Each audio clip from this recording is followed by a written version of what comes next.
chat. It's your boy, Woke Patriot.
Fucking show. God, I look terrible. Jesus Christ. I even took a shower and everything. This is what I look like? Holy shit.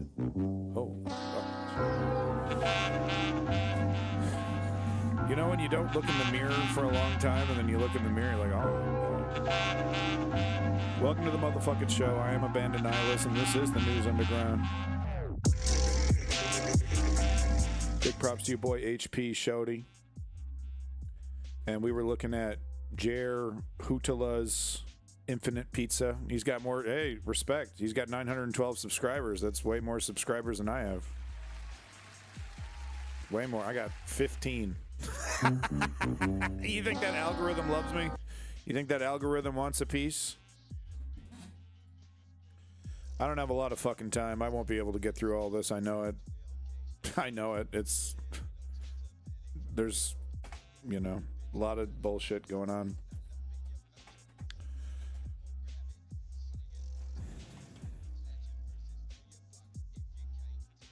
It's probably the worst bill ever put to paper, right?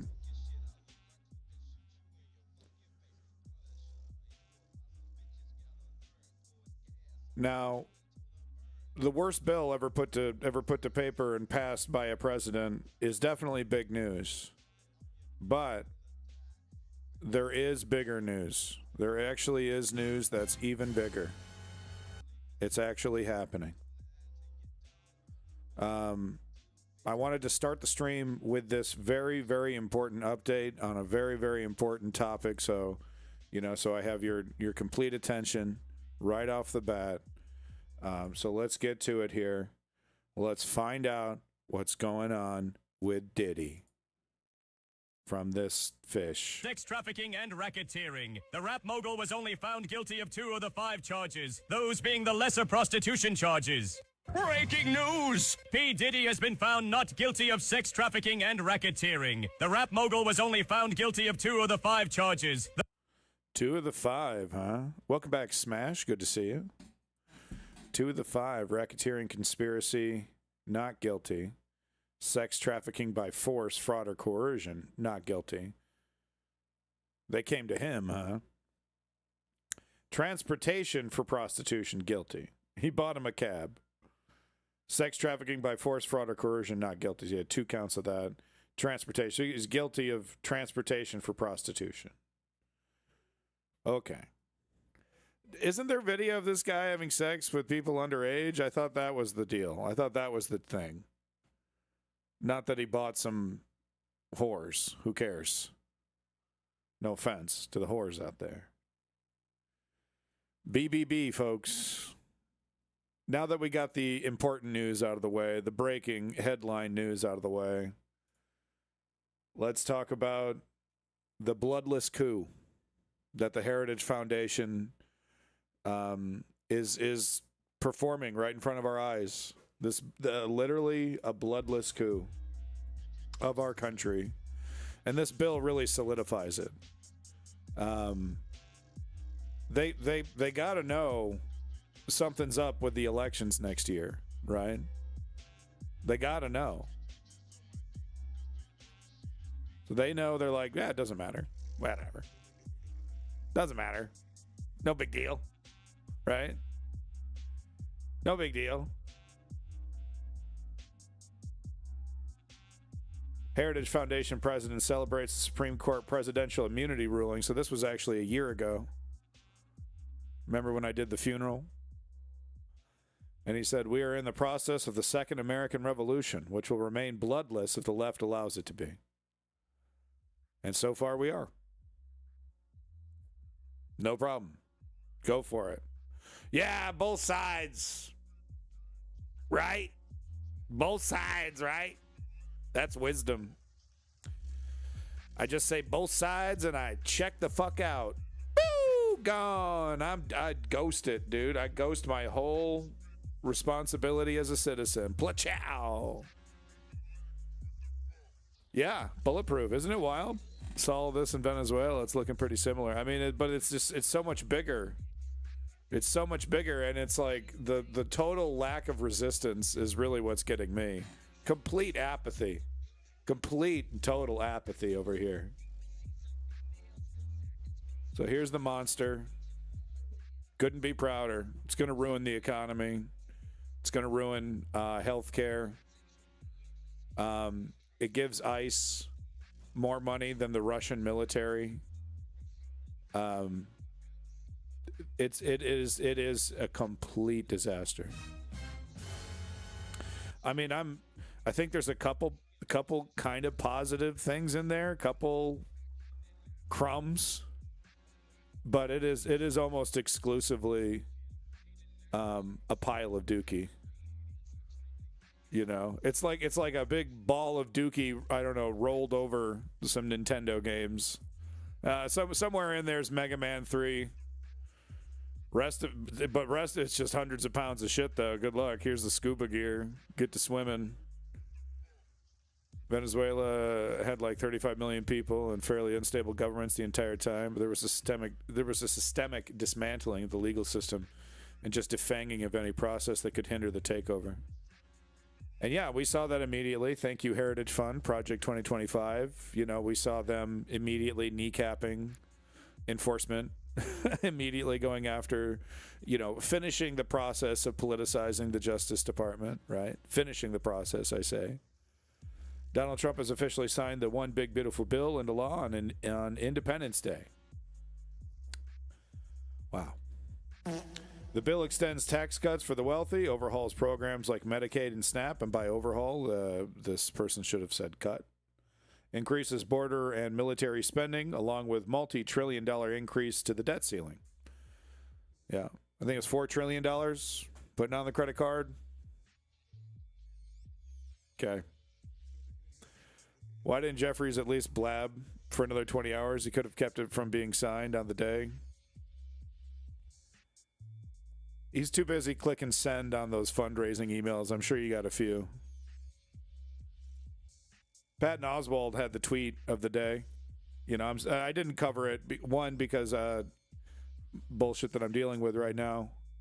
And two, I was so fucking disgusted. You know, I didn't want to get in front of a fucking camera. I didn't want to talk to anybody. It's just so disgusting what happened yesterday. You know, I didn't watch any fireworks. You know, normally I would have thrown some stuff up on YouTube and did a special 4th of July stream. You know what I mean? I didn't do any of that. I skipped the whole fucking thing. There's not a single fucking thing to be proud of right now.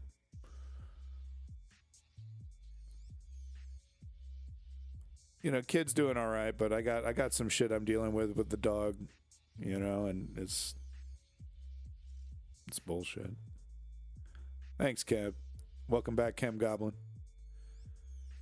Anyway, Patton Oswalt tweet of the fucking century. So glad we all get to experience the most ironic Independence Day in American history. 100%.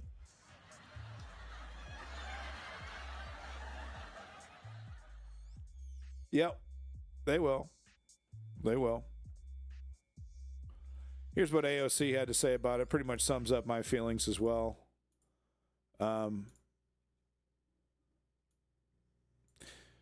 You know, what the first question I'd ask AOC if I had an opportunity? Yeah, thank you, Smash. You know what the first question I'd ask AOC? How do you feel about splitting up Build Back Better and the infrastructure bill? Do you still think that was a good idea? Do you still think you should have done that? You know what I mean?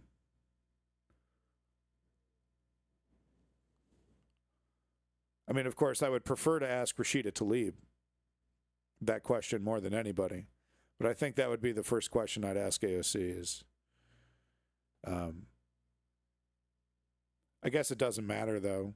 It's all moot because whatever Build Back Better would have created, whatever political leverage AOC would have pried, Donald Trump would have just undone it with this bill. So I guess it doesn't matter. So why does it still matter to me? I think this is one of the saddest days in modern American history. This is the largest withdrawal and ending of health care in American history. 17 million people in our country, 17 million Americans in our country are going to lose their Medicaid. They're going to lose their ACA Good to see insurance. a female Unix.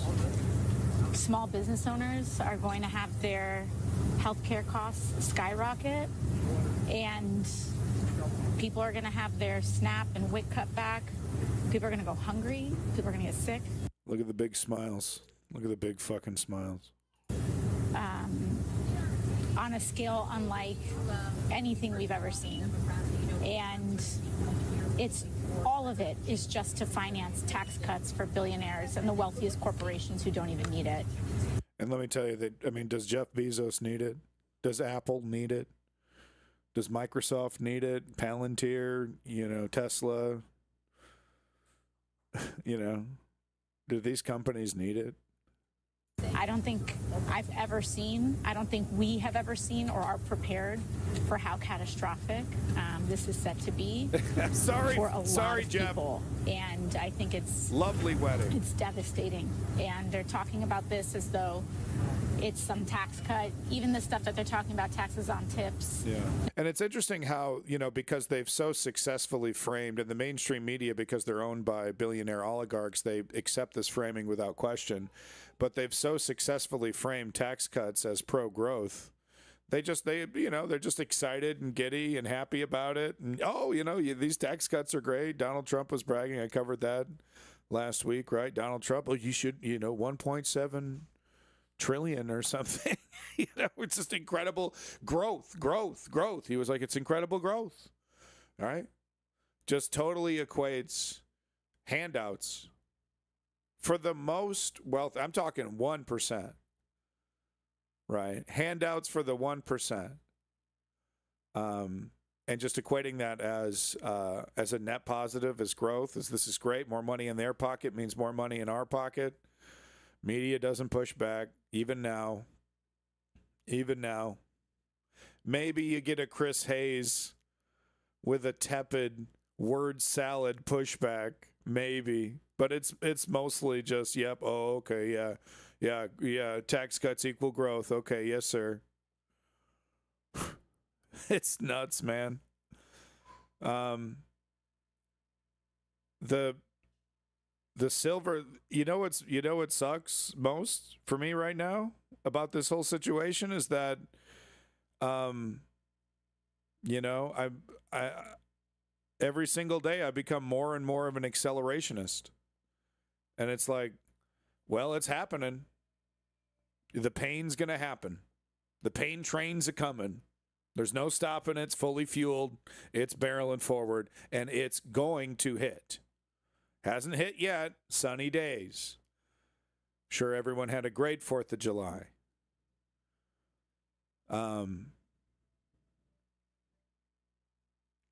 I think the party's over when he replaces the Fed. That's when the markets take a shit and then everything else starts following. I think that's when the party ends. Tell me what you think. I'm curious. When do you think the music stops? Because it's stopping, right? It's like that top in Inception, right? Is it going to fall over? In our case, yes. This is not a dream. This is our brutal, brutal, brutal reality. So what do you think, chat? When's the music stopping? I say it's when he replaces the Fed chair, and then they lower those interest rates to 0. No, it's not an if. It's happening. My question to you is when. What's your prediction on when? I don't want to hear it's not going to happen unless. No, it's happening. 100% guaranteed. We got experts and academics out here predicting 100% chance of recession. Okay? I think that was Harvard.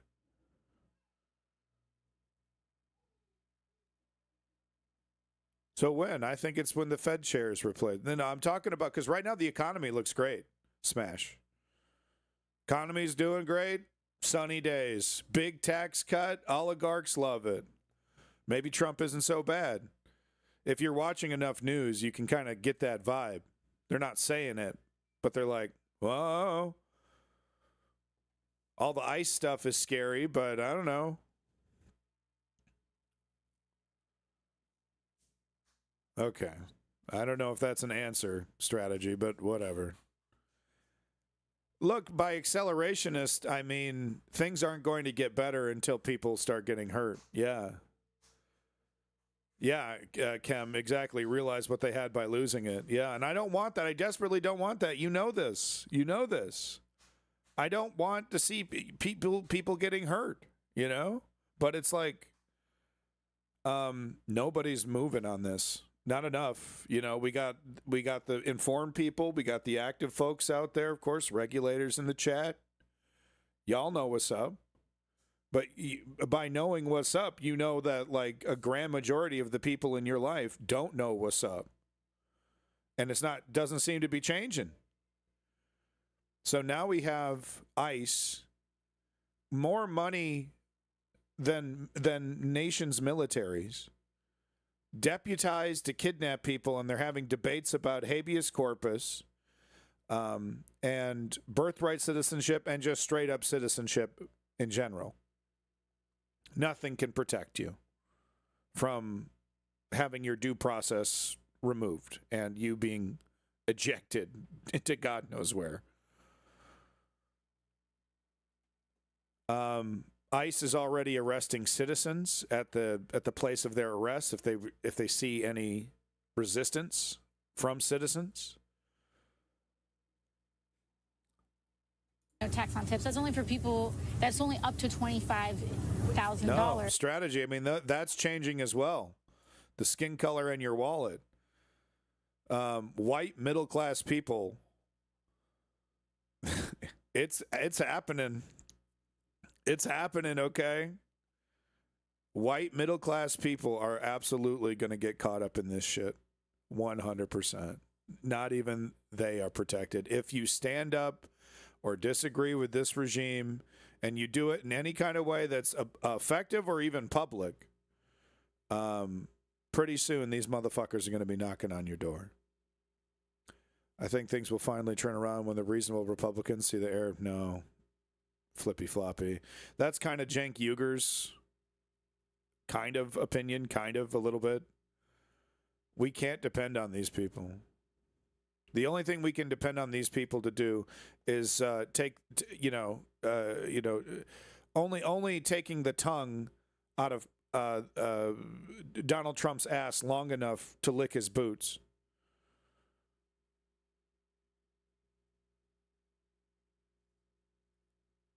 Welcome back, Ice King.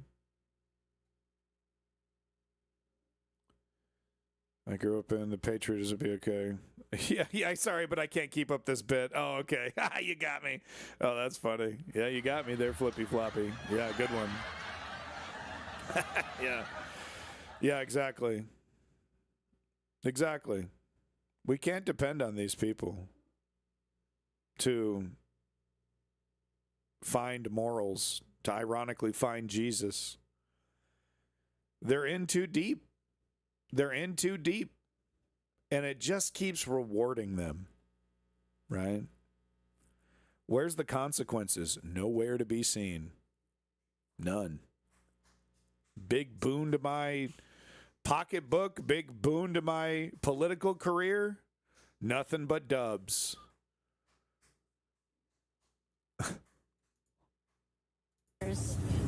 And if you're making less than that, you're already kind of exempt from a lot of these things in the first place. So they're giving people crumbs and they're taking away the whole loaf. And it's just a genuinely really sad day for our country. What about Leader Jeffrey's final message, looking ahead to 2026, 2028?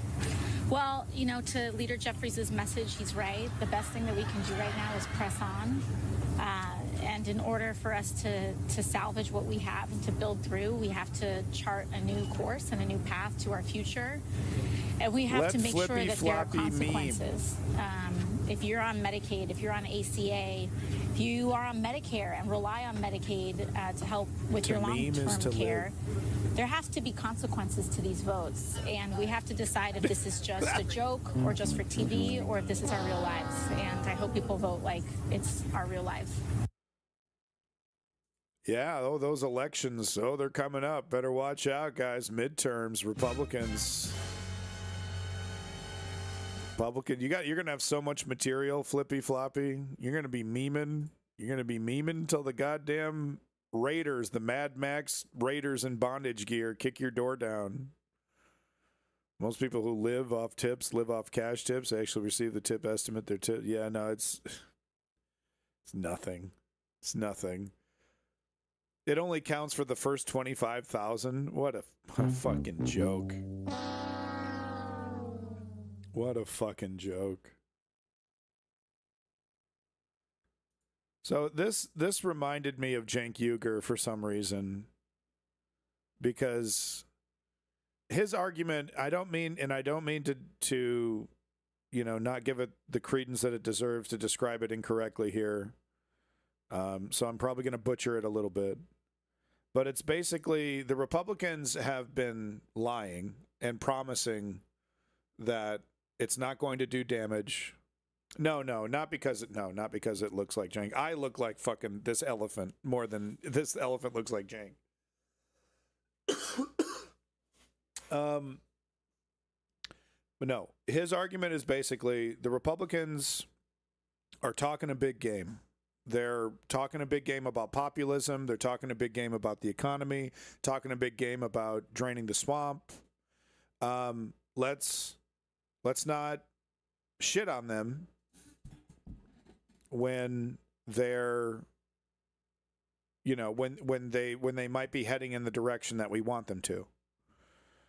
So let's not criticize them, and let's not be skeptical, right off the bat. Let's not just write them off right off the bat, and let's just see, are they going to drain the swamp? And of course, famously, he's been making this argument even now, like a month ago, like a week ago with Kyle and Crystal. He was defending this argument. It's adorable. It kind of is, right? Because it's like, and then the second part of what he keeps insisting is that we shouldn't call people who support a fascist dictatorship fascists because we need them on our side. And it's just a completely incorrect way to look at it, because it'll never work. These people do need to be shamed. Fascists do need to be shamed. The thing is that, yes, it does rub people the wrong way.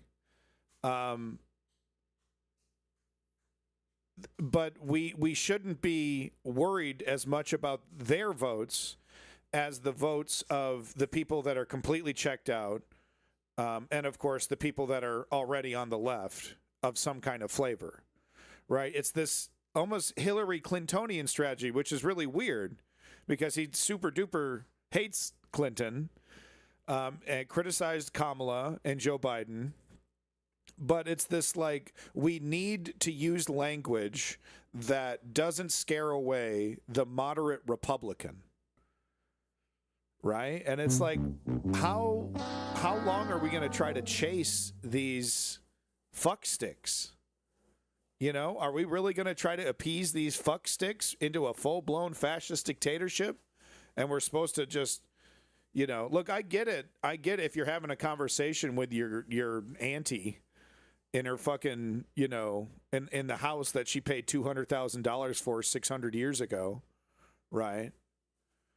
I don't think he's a chump, because I watched the show, and he's very progressive, but he's just got this weird hair up his ass about this strategy. He thinks somehow it's got some merit, and Ted Cruz, boy, you're having you're doing a victory lap, huh, Ted? Huh? Wow. Congratulations on removing health care from millions of American citizens. Congratulations.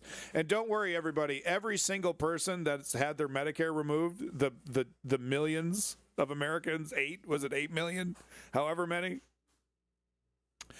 They were all pot-smoking, video game playing losers on their couch, and they're all liberals. Don't worry, they were all liberals sitting on their couch and on social media and playing video games.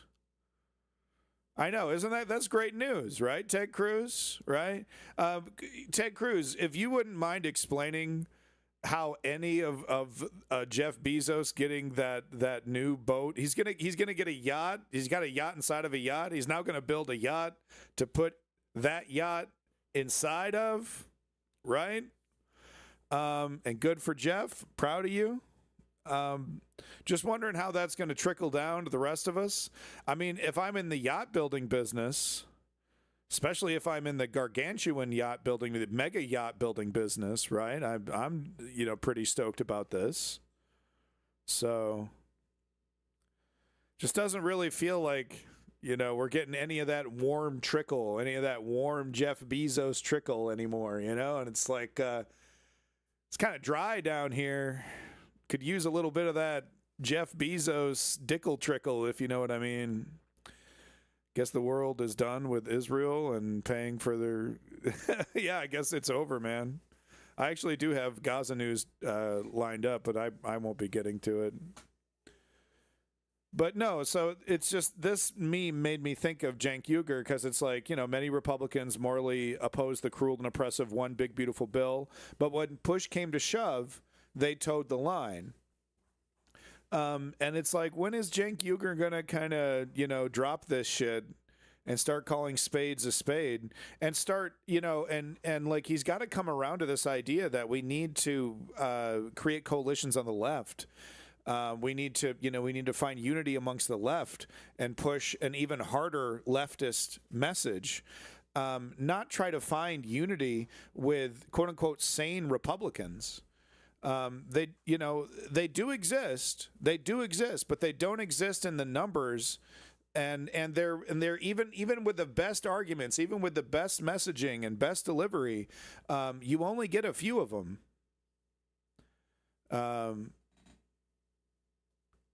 All the Israel stuff is in the Gaza section, Kem. You know what I'm saying, though? Anyway. I don't think there's anything like a good Republican. They're all morally bankrupt cretins. I mean, that's not true. That's like saying all the liberals are, flag burning, cosmopolitan, don't care about their country, anti-patriots, right? That's not true. But there are some lefty liberals that take it way too fucking far, right? And completely reject any semblance of nationalism, even if it benefits them in trying to acquire power.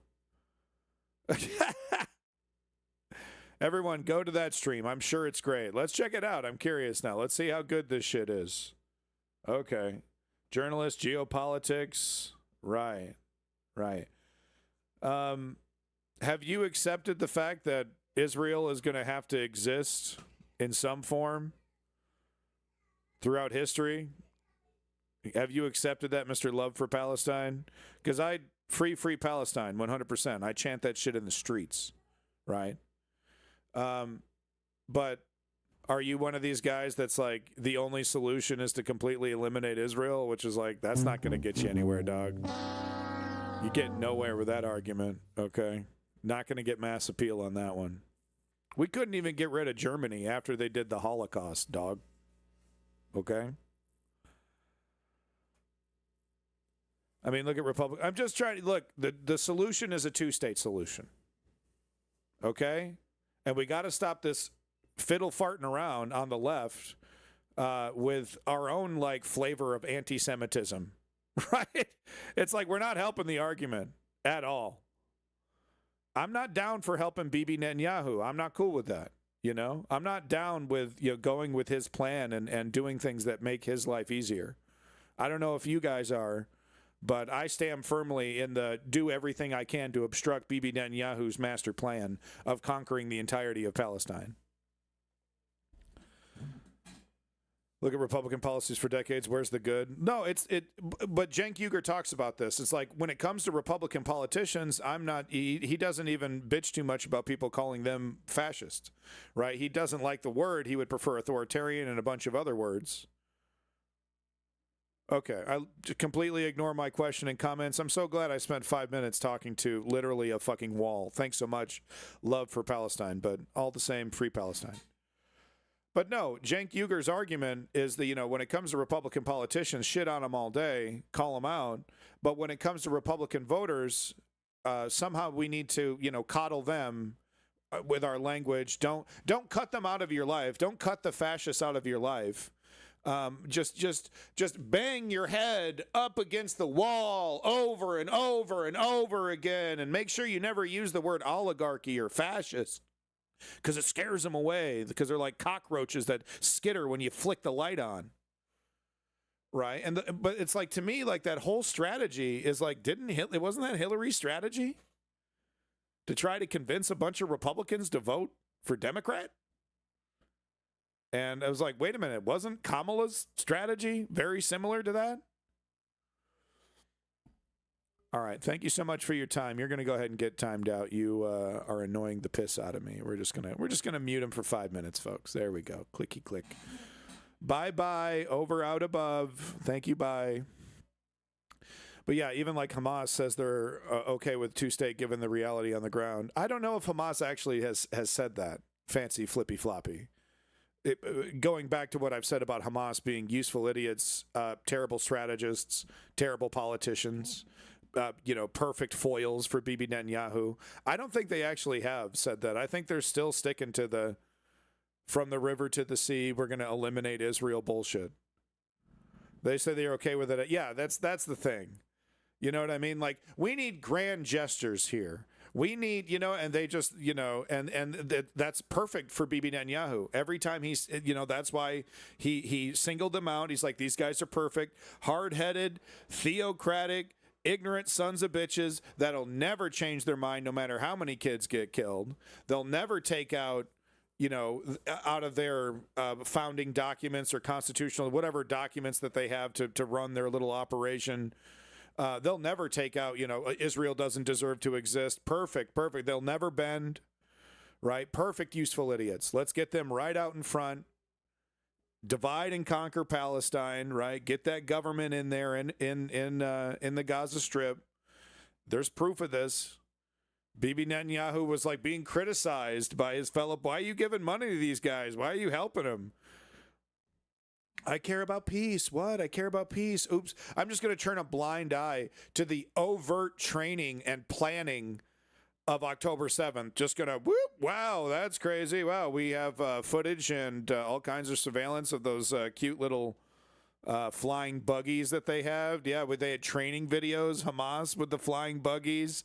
Yeah, we know where they're at. We're not going to do a single thing about it. We could. No one would criticize us, but just conveniently, we're going to, drop our guard right on a big Jewish holiday. Woo! A lot of coincidences, man. A lot of coinkydinks there. New York Times is just totally down for this. You know, should any of us be surprised? If you've been following politics for as long as Woke Patriot will say has been following politics, then you know goddamn well that the New York Times is not only a joke, but it's dangerous. It has this veneer of legitimacy, even now. And they use that to lie. They straight up lie. They either just leave it out of the story, leave it on the shelf, tuck it in a drawer somewhere, or they just stone cold lie. And they've been doing it for Trump. It's remarkable that Republicans don't really face any scolding about it if the stuff they do is popular or not. If a Democrat did so many things that were as disliked as these actions are, the tone would be libs commit suicide, not fawning over how good of a week they had. So here's a little bit from the gleeful NYT New York Times over here. Just hours after his domestic policy mega bill squeaked through Congress on Thursday, President Trump stood before a crowd of supporters and marveled at how well it all seemed to be going for him lately. Quote, we had a good 2 weeks, right? Mr. Trump said at the Iowa State Fairgrounds, where he was taking a quick victory lap. This has to be the best 2 weeks. Has anybody ever had a better 2 weeks than this? It's hard to argue, man. He has completely, successfully, totally implemented a program of systemic dismantling, targeted at the most important levers, and has successfully every single time, blop, blop, blop, blop, blop, knocked him down. Yeah, Blue Brother, indeed. Yes, in the history of Washington, there has probably been a... Yes, in the history of Washington, there has probably been a better 2 weeks than this. But there is no doubt that, at least on his terms, Mr. Trump can claim accomplishments one after another. Blop. His order to bomb Iran set back the nation's nuclear program without triggering a broader conflict? We don't know that. We don't know. We're weeks into this shit. We don't know that at all. He flew to Europe and got NATO members to pony up more money for their own defense. That is true. The Supreme Court continued a pattern of backing his assertions of executive power. Tragically true, but we're not going to fit that into any context. We're just going to, yeah, he made himself a king. No biggie. The economy showed resilience in the face of predictions that his tariffs would send it spiraling and the stock market hit record highs. For now.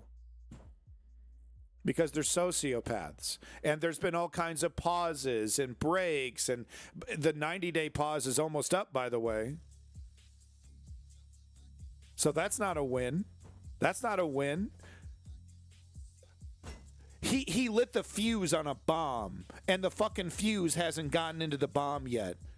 And we're all like, wow, dude, I thought this shit was going to blow up, bro. I thought the Titanic was going to sink, bro. What's that in the distance? Kind of looks like an iceberg. Whatever, bro. Let's hit it. Let's hit it. Marketplace, having fun, making dough. Woo!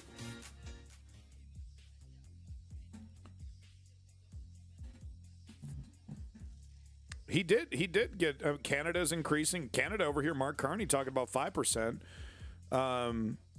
Fucking Keir Starmer over here implementing austerity to pay for an increase in NATO. So his bullshit did light a fire under NATO's ass, because they were like, well, if we don't do this, motherfucker's crazy enough he might just close the whole shit down. He might just pull out of NATO. If the United States pulls out of NATO, that's it, dude. The whole fucking thing falls apart. Yeah, no, I mean they're buying time, Flippy Floppy, but it is fair to say like that. I'm just Ferris, as Cenk Uygur says, Ferris fucking stream on fucking planet Earth over here. He did light a fire under NATO's ass, under the members of NATO's asses to contribute more, and they almost all of them have.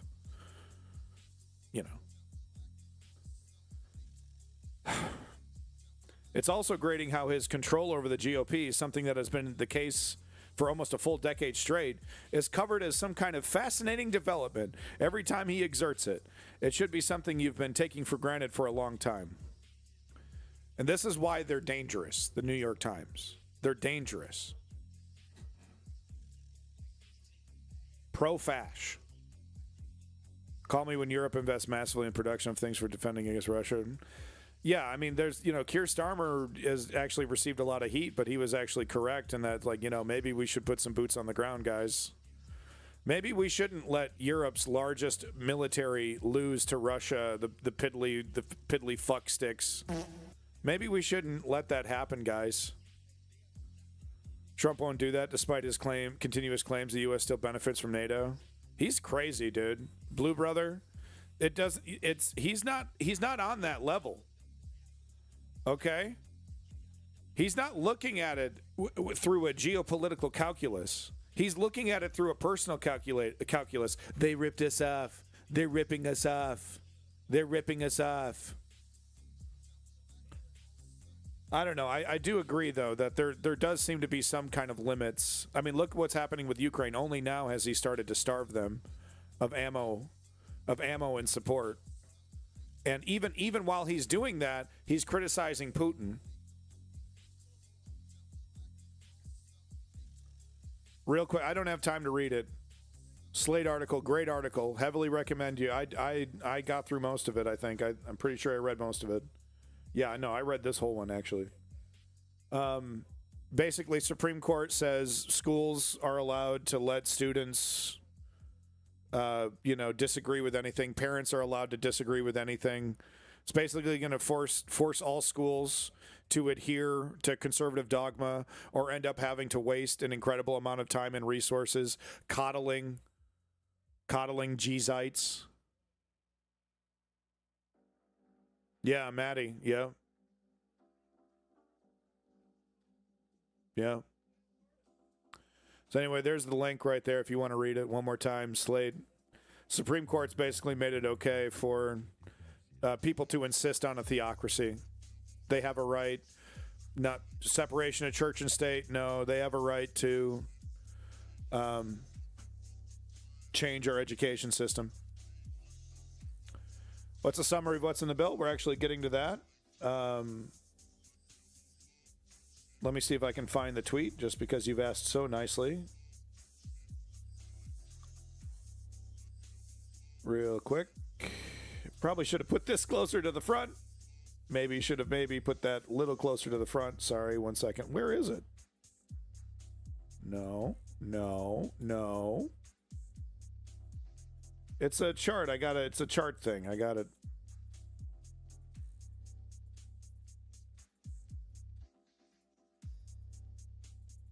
I don't know. I suck. It was a list. It was like a list. Yeah. No, I want to do some RFK stuff. No. I thought I had it. I thought I had it queued up. I guess I don't. I don't know. Nothing. It's all good. It's actually the greatest bill ever passed, and it's nothing but positives.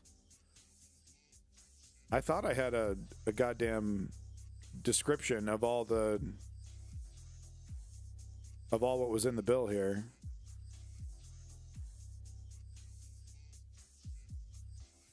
I guess I got this article. No, but I thought I had a tweet that perfectly described everything.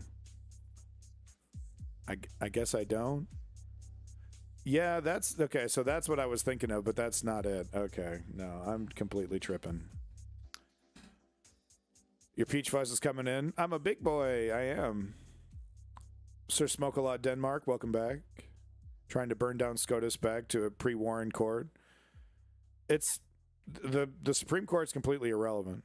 Let's get I want to get a summary of the bill. We should do that.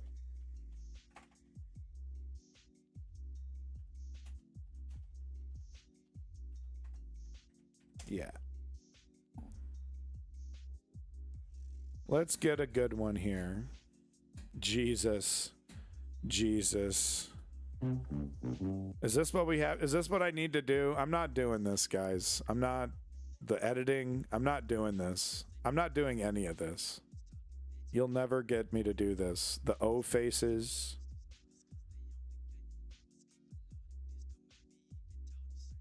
Here we go. More Perfect Union has a good. They're great. Let's slop. It works though. 150K subs, dude. Or was that 150K viewers?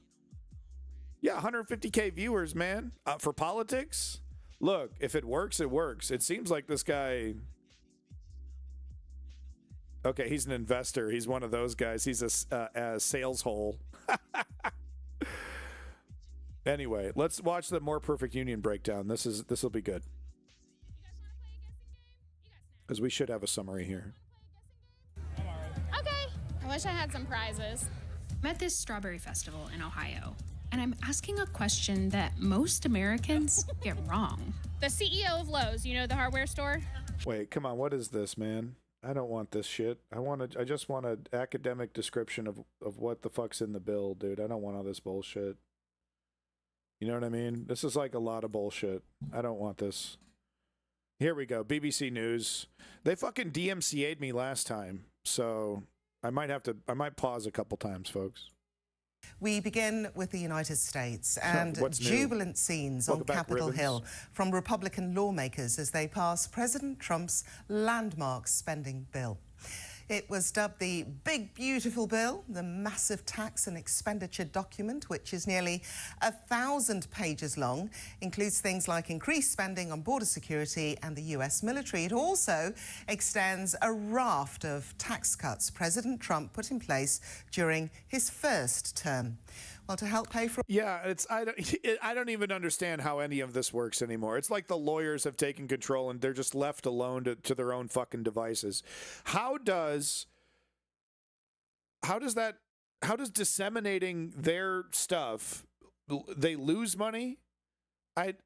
I just don't get it, right? Because it adds legitimacy to their brand. I just don't even get it. It's the same thing with like videos and TV that you're not allowed to watch because you're in a different country. I thought they liked money. I thought they liked views. And it's like they're spending millions of dollars to gatekeep all this shit. Why? So I don't see a commercial for fucking, I don't know, some Australian, fucking Vegemite. Oh no, I saw a Vegemite commercial. My Western brain can't handle it. I got to turn this off immediately and go cry in a corner. The fuck is Vegemite? It looks like waste. Why are they spreading waste on toast and eating it? It looks disgusting because it is disgusting, folks. Because it is. Vegemite is objectively. I think it's Dookie. I think they just put Dookie in there and you just spread it on the toast. All this, the bill includes bad. cuts to healthcare benefits and Medicaid, and also slashing food assistance programs. It passed through Congress by just 4 votes after marathon deliberations and a show of resistance, as expected, from the Democrats. One making a record 8-hour speech in order to delay its passage. Whoa, 8-hour speech. Wow. So how can we expect the bill to impact the economy? Brewer's Well, yeast here's goop. Erin It's Delmore. so gross. This bill contains one unambiguous piece of good news for the markets. That's because it has a provision that increases America's infamous debt ceiling, the law which places a limit on how much money the government can borrow. It had been the case that the Treasury was due to crash through the debt ceiling in August or September. Now that's been pushed back by a couple of years. And any threat of an imminent default, however unlikely, has gone away. But it's estimated that it will cause America's long-term debt to grow by $3.4 trillion over It's going to be an orgy. And I think a lot of it's going to go to the police state. Fucking concentration camps and shit. the next decade. That No is bad joke. news for the U.S. bond market. No fucking Yields joke. rose on Thursday after the bill's passage, and when yields rise, prices drop. U.S. Treasuries have seen demand decline as fiscal concerns rise. Tax revenue in the U.S. is estimated to fall by $4.5 trillion over the next decade, while corporate earnings and stocks are projected to boom. Stocks rose on Thursday, and the S&P 500 and the NASDAQ hit new record highs, buoyed also by strong new jobs data. That was Erin Delmore there. Well, for more on this, I spoke to Bradley Saunders from he's a North America economist at Capital Economics. Just because they sprinkled a couple M&Ms on the shit sundae, do you think people should eat the shit sundae, Denmark? Millions of people have been kicked off their medical coverage. This is going to cause an increase in emergency room visits. This is then going to cause health care for everyone else to increase. Small businesses in America, because this is in Denmark, small businesses are going to have to cover more of their employees' health care. We are going to see small businesses that are already operating on a shoestring budget, barely able to make their margins, close up shop all across America.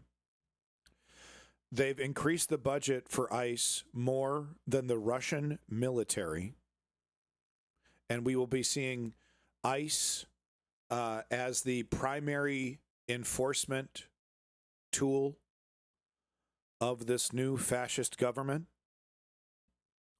They have enough money now to hire tens of thousands of stormtroopers. And yes, storm San Francisco, storm LA, storm New York. That is obviously what's going to happen. I can't stress this enough, Mr. Denmark. The shit Sunday is 99.9% dookie. Raising the debt ceiling so that these sociopaths can spend on their police state and on their own little pet projects, like building a wall, $46 billion. Let's go through it. I'll listen. All right. Okay. Thank you, Denmark. And I began by asking for his take on the bill. I suppose the main way to think about this bill is that it's largely a continuation of the measures which Trump put in place during his first term, so it extends his tax cuts out into the future. There are also additional tax cuts coming in, and as I say, additional spending on the military and on border security coming at the cost of Medicaid and nutritional assistance.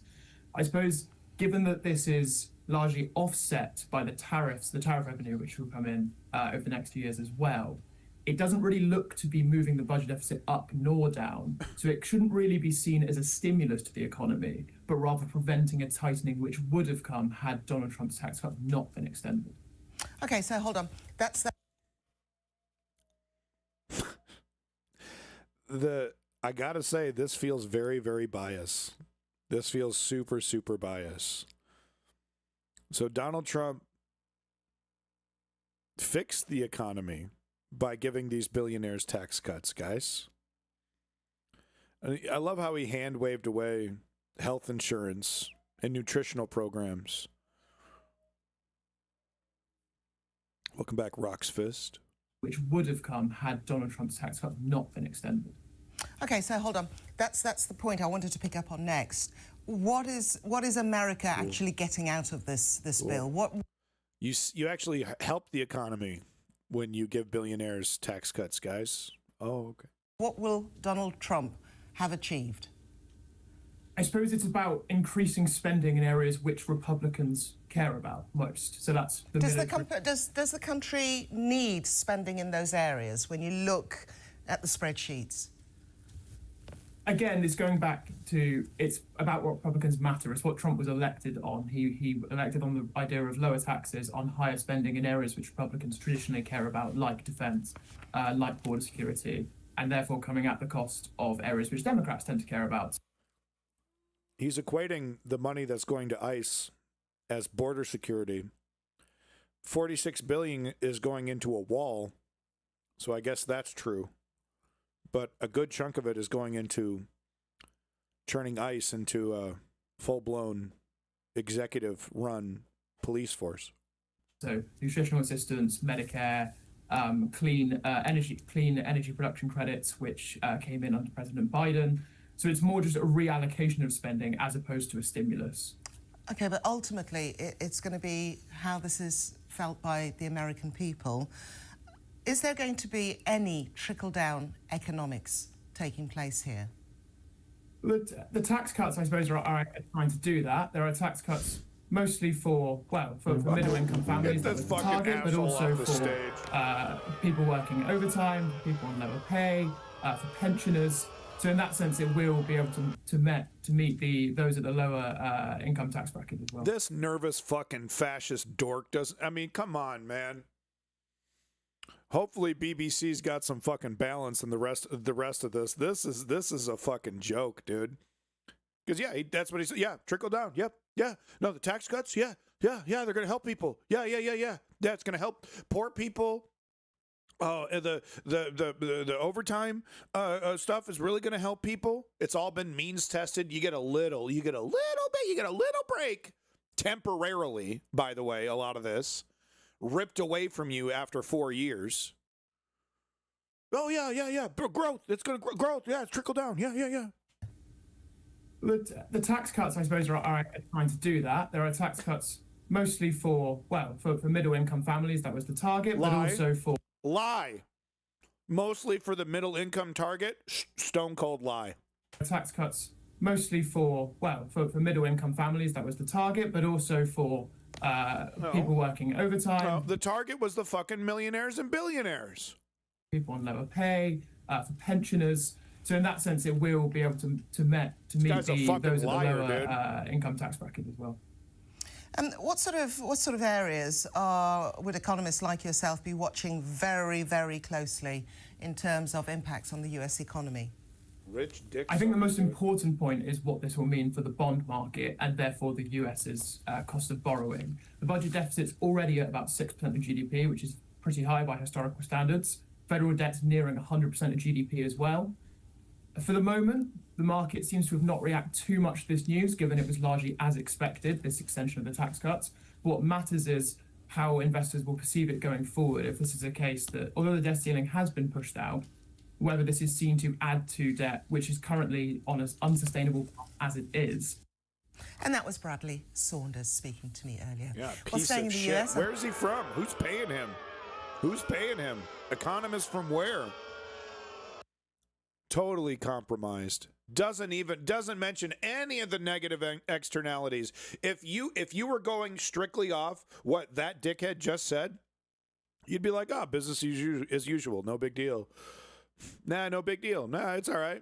Just everyone was kind of expecting this, and yep. This is just a kind of a continuation of his first term. No, the hell it isn't. This is first term on fucking meth. There's no mention of Project 2025, how any of these are priorities that match up with Project 2025. Nothing, dude. If you were to go strictly off this interview and then turn off the TV, you'd be like, back to business. It's all good.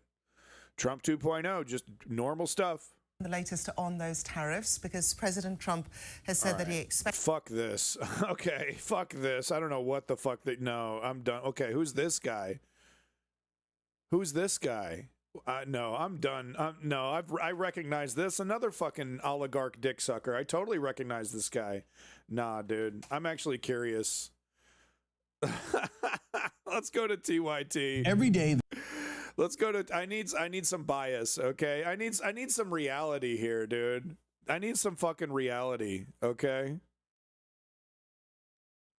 Let's see here. Which one? I think this one actually. You guys proud to be Americans? Oh, no, this is about that poll. Are they going to give... Really? Where's the... Oh, here we go. No, that's Elon. Here we go. This is the one. Yeah. One of two options. Now, you all know that Donald Trump is a giant liar, never meant it, was a... Okay, so like this, we were talking about Cenk earlier. right? So this is like, is he gonna mea culpa? He's got to go back on Crystal Kyle and give us a mea culpa, right? Fake populist, rob from the poor to give to the rich, and that in this case, it is the most literal thing in the world, not 1% hyperbolic. As more and more wealth gets redistributed from the bottom to the So things can be hyperbolic, but hyperbole is not a word. But things can be hyperbole is a word, sorry. Hyperbole is not a word. Things can be hyperbolic, but hyperbole doesn't exist. Okay? Does that make sense? Everyone make sense now? very tippy top, I guarantee you there is going to be a mass movement that these affluent people who think they're going to get away with everything are not going to like. Here we go. On this vote, the yeas are 218, the nays are 214. The motion is adopted.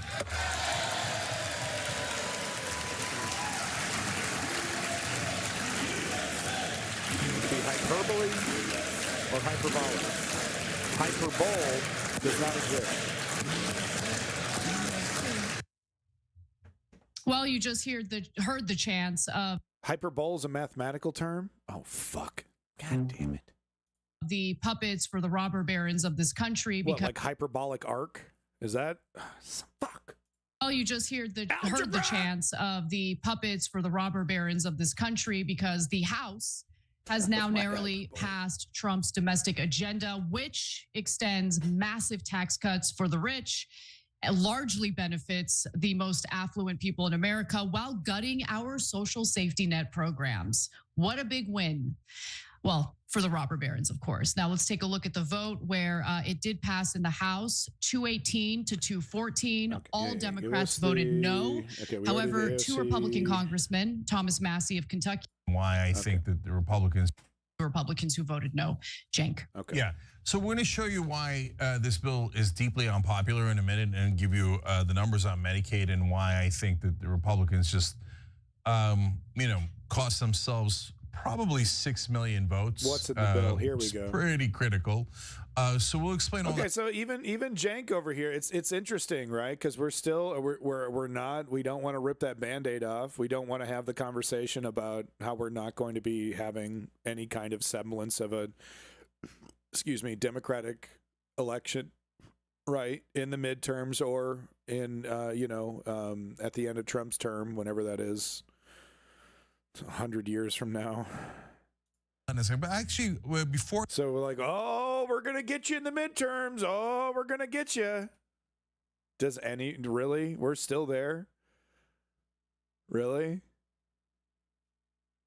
Hyperbole is mathematical, but it isn't the only meaning.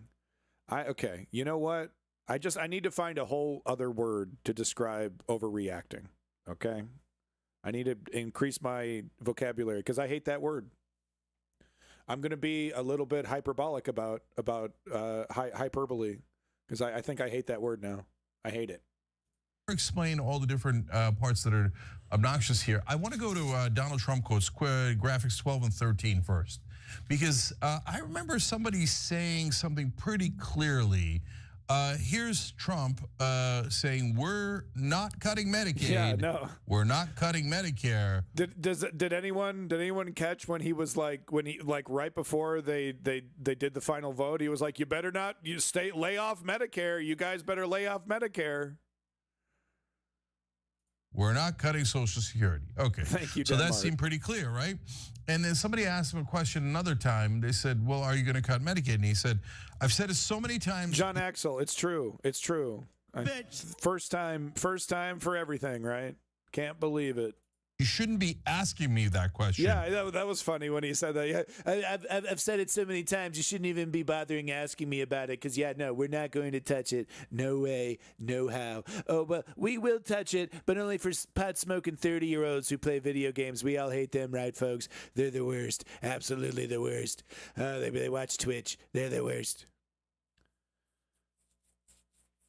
Yeah, all of them, like 8 million. 8 million or whatever, however many are getting kicked off fucking Medicare, 14 million. I know, me too. But apparently we're worthless. None of us are working. And you can literally, without any ramifications, without any problem whatsoever, it'll actually benefit because it's going to get our lazy asses off the couch and back into the workforce. By the way, 91%, I think, of something like that, of people who are on Medicare or Medicaid, I think that's the ones getting cut, are working.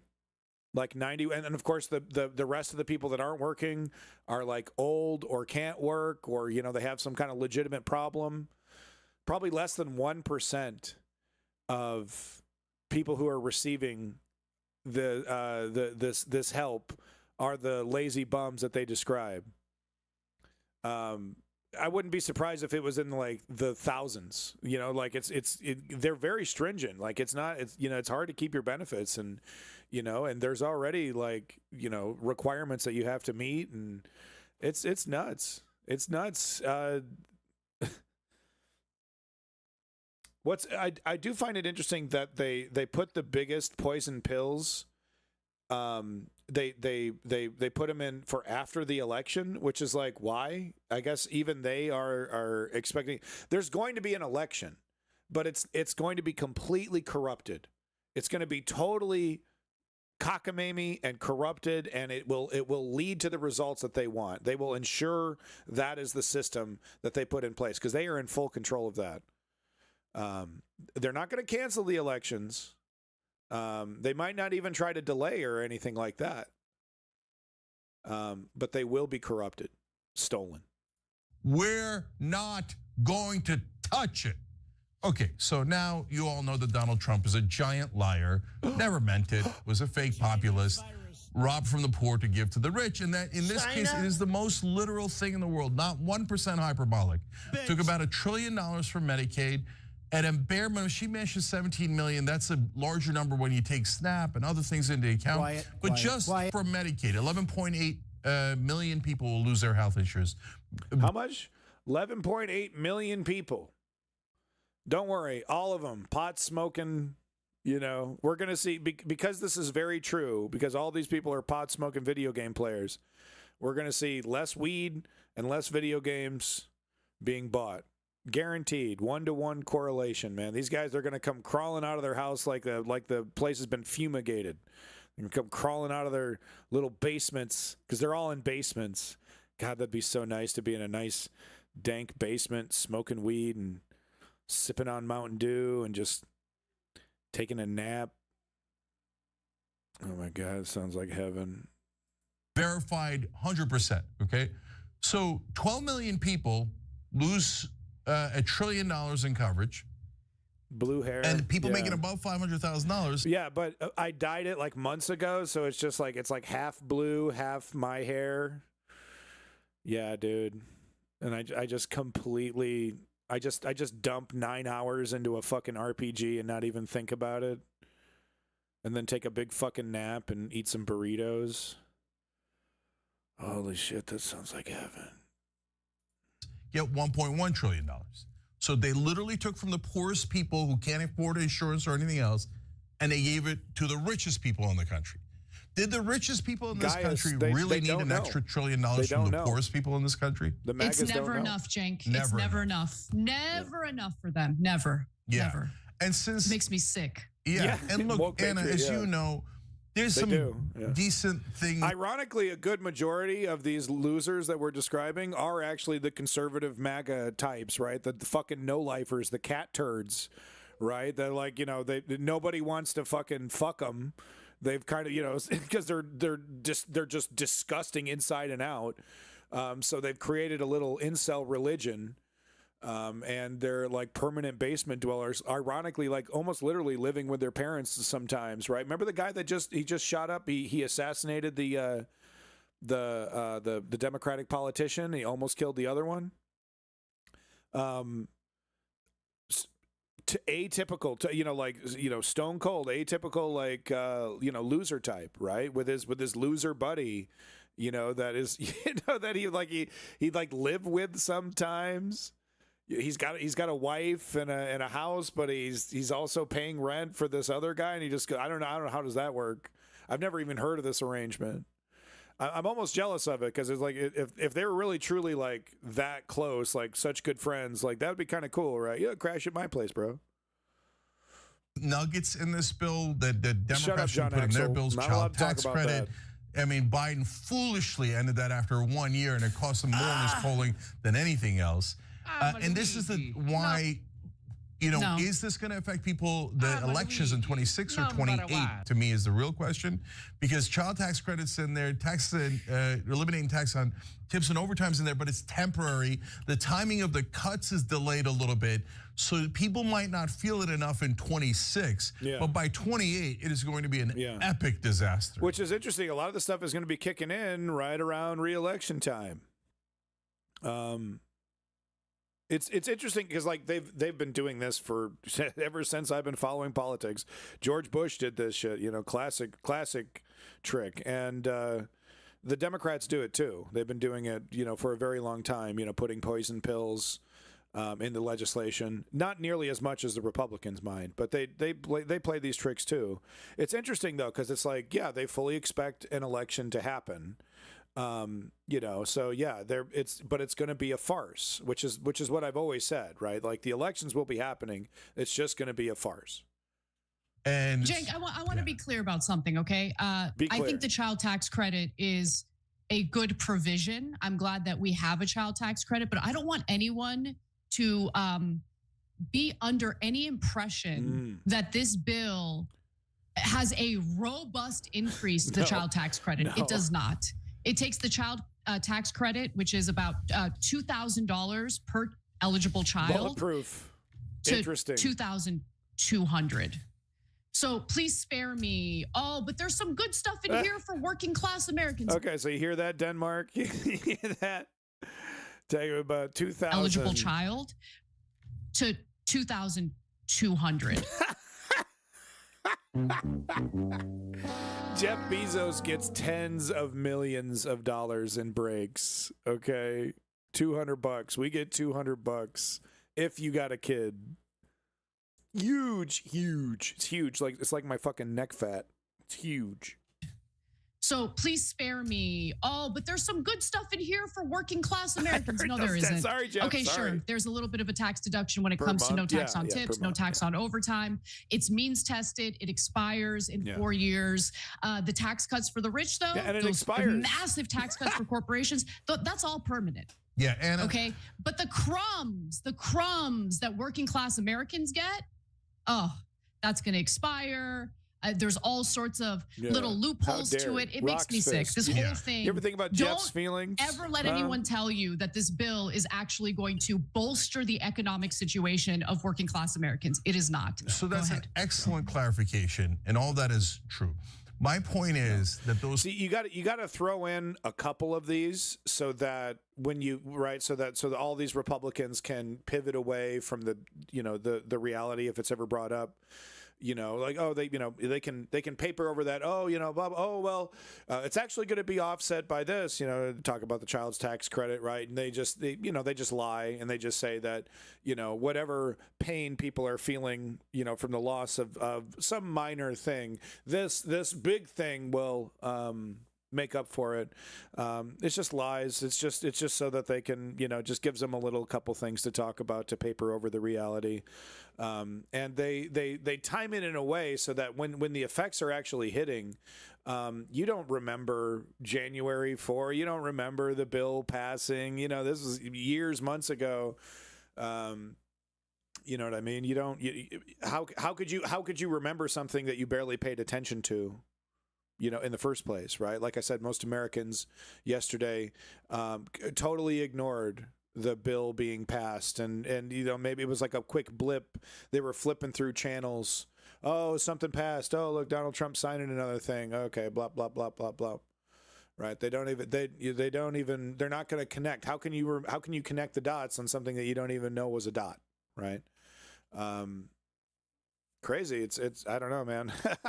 This is how it's always been done, but we're at like the final stages here. There will be riots in the street. We will see people starving to death. When winter hits in certain states, we're probably going to see a lot of people dying.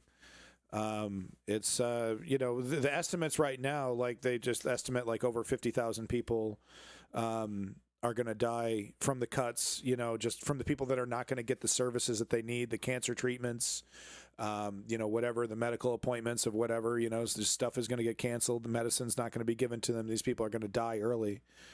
I think those estimates are way low. I think we're going to see a lot more, but hopefully I'm wrong on that one. Crumbs come before the 26th election, but they run out by the 28 election, right? So this is a rough, assessment of the timing. It's a little bit more complicated. Rock's Fist, last time I checked, FEMA was completely gutted, right? And we've already seen cases where FEMA was supposed to show up and they've literally been ghosted or incredibly months-long delays in getting any kind of assistance. Correct me if I'm wrong, the chat, please, anybody in the chat, but I think FEMA has already been doged, correct? In that because things go in and out in different times. But my point is that as disastrous as this is, the American people might not fully realize the disaster before the 26 elections. They might. It depends on how quickly they get hit and which category they're in.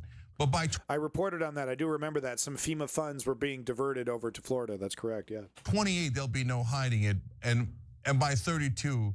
I don't know. 32 is so long away. Let's not talk about it. But 28, it's going to explode on the Republicans. Look, Anna. Last thing on the political side. Who cares, Jake? Hold on, no. Hold on. Let's talk about the political side, we'll which I usually find deeply boring. Okay, the horse race politics. But let's actually focus on that for a minute. Yeah. Okay. Yeah, we're gonna get him. I watched about 20 minutes of this before the start of the stream. They basically get into it's going to hurt the Republicans, right? But I don't know. I'm not so sure. I mean, I think, it will. Like the Republicans will get less votes. I don't know what tricks they have up their sleeve, but they got something cooking. You know what I mean? They got something cooking. They're not just going to let a Democratic election undo all this master creation. They've been working on this. The Heritage Foundation and hundreds of other think tanks ever since FDR. They've been working on this project. Ever since MLK came along, they've been working on this project. They're not just going to give up on this shit. The following, but wouldn't it be positive to remove income tax and put it on goods? No. What are you talking about? A flat tax? Are we really going to debate a flat tax in the fucking Gilded Age 2.0? We're going to have a fucking conversation about a flat tax, and we're just going to ignore the fact that a flat tax means that a billionaire pays 1% of 1% of 1% of his wealth, while a poor person has to pay God knows how much, 20, 30, 40%. Yeah, no, we're not having that debate, Denmark. Flat tax, no. You can't even call it what you want to call it because it's so negative.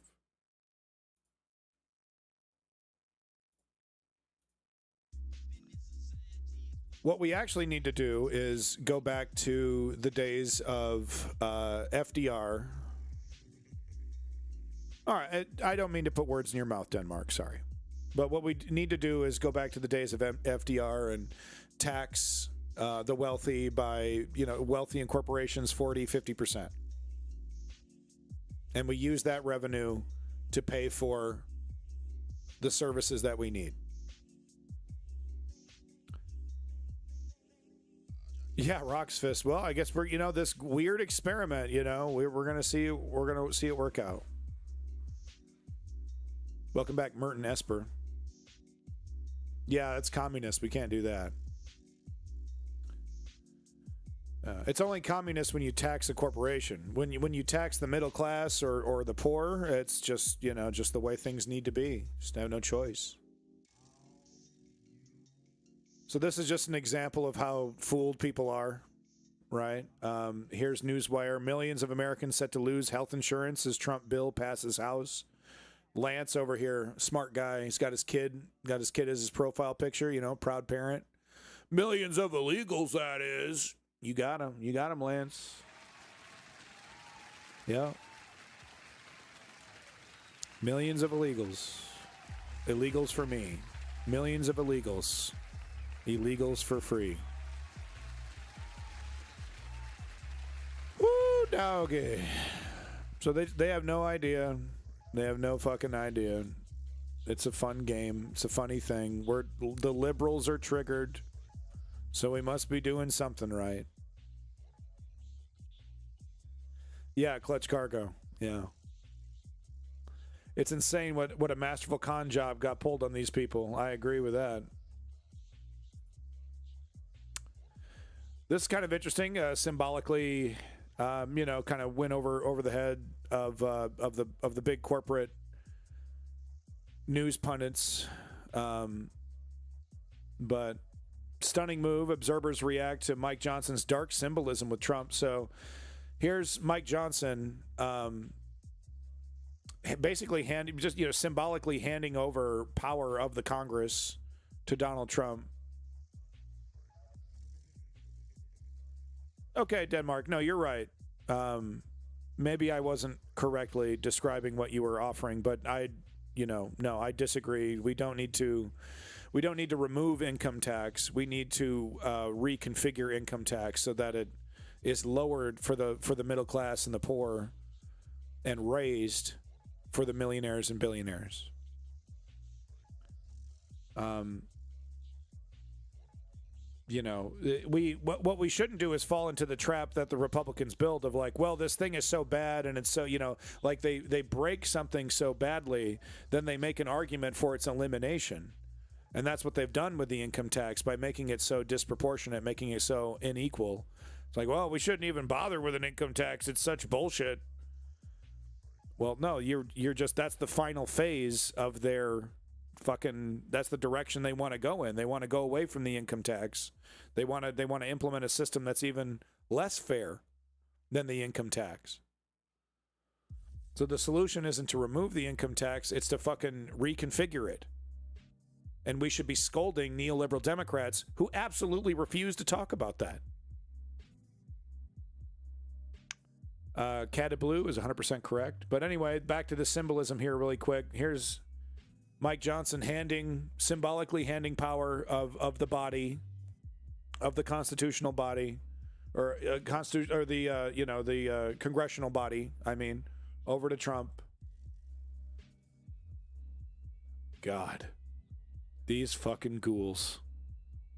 So diverse. So incredibly diverse. Like, they got one woman there. So I just wanted to show you just a quick example of what I've been talking about, right? So this is what they've been. It's really lazy stuff. I mean, it really is like fucking Rush Limbaugh era, welfare queen kind of shit, limousine liberal kind of era.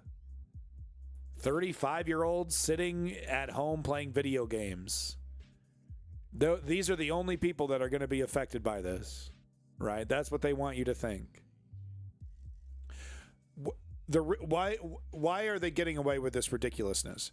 Because they understand that when the reality hits, right? Cenk Uygur was just talking about this, that when the reality hits, people will just be like, what the hell happened? Oh, it was something that passed 2 years ago. Oh yeah, remember that thing that he did on 4th of July?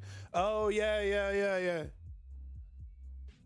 Right? They're not going to remember the stupid excuses, the pithy replies that they use to justify this. The Steve Scalise is not going to be held accountable by his constituents that are going to be losing their health care. It's the damn liberal. Something Biden, he'll have another lie. He'll have another lie ready about how it's Biden's fault. Right? Yeah, Tisrael.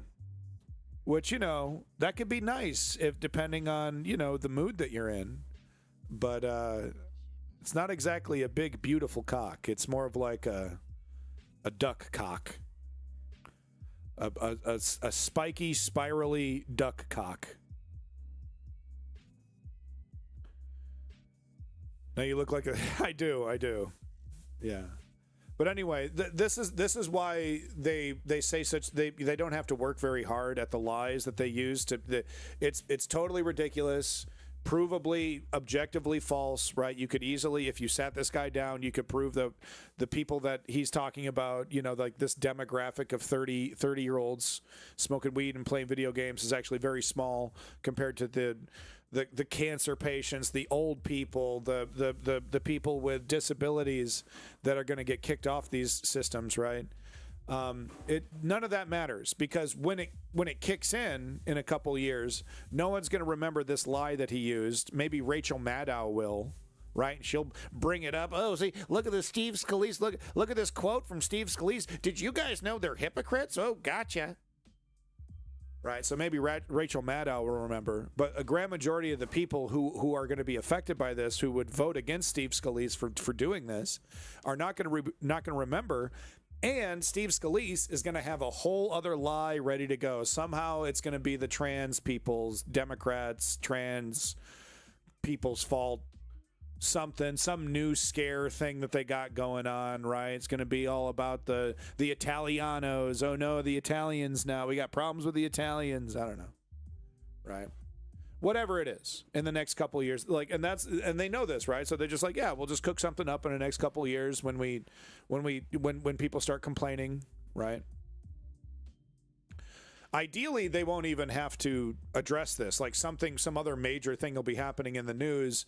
People will be getting kicked off their health care, and it'll just be kind of like a BC story for a couple weeks until the suffering is just kind of absorbed into the zeitgeist, right? And it stops becoming unique, right? People getting kicked off of their health care by the hundreds every single week. Ideally, that's what would happen, is like some other distraction is happening somewhere else. And the negative stuff starts happening, and then just, you know, no one really even talks about it. Certainly, Morning Joe won't be bringing it up. He just has no time. He's got no time over there at Morning Joe HQ.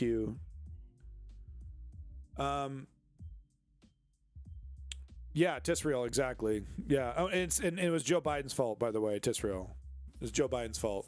The ocean's on fire. Roxfist, you know, I don't think, you know, you got Hiroshima, you got Nagasaki, and then, you know, you have Hunter's laptop, you know, in terms of like destructive force, right?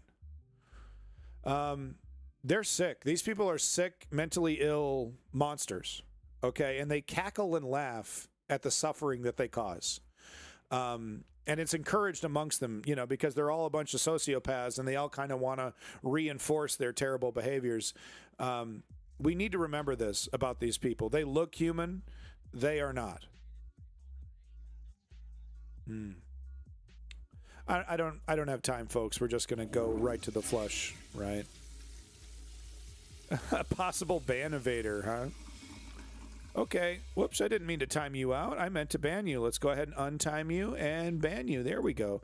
Double flush. Welcome back, Homo sapien. So just want to stress this. These people are inhumane monsters. If this was the 30s, they would be fash adjacent kind of stuff, right? We've got a swamp and a dream. Let's talk. South Carolina's Gators are ready, and they're not big on paperwork. If I was a governor, I'd be bringing alligator Alcatraz to South Carolina. So their Florida concentration camp is already a wild success. It's funny to joke about people that we kidnap getting eaten, right? Because they're all disgusting criminals. Yeah, exactly, Roxfist. Right. So it's all fun and games. It's really funny. Ha ha. America's first open concentration camp. I have more details on this in the ICE section, so I'll get to it here. But just wanted to let you know look at the face of your enemy. Look at the face of the enemies of freedom and democracy, without any hyperbole. He did it.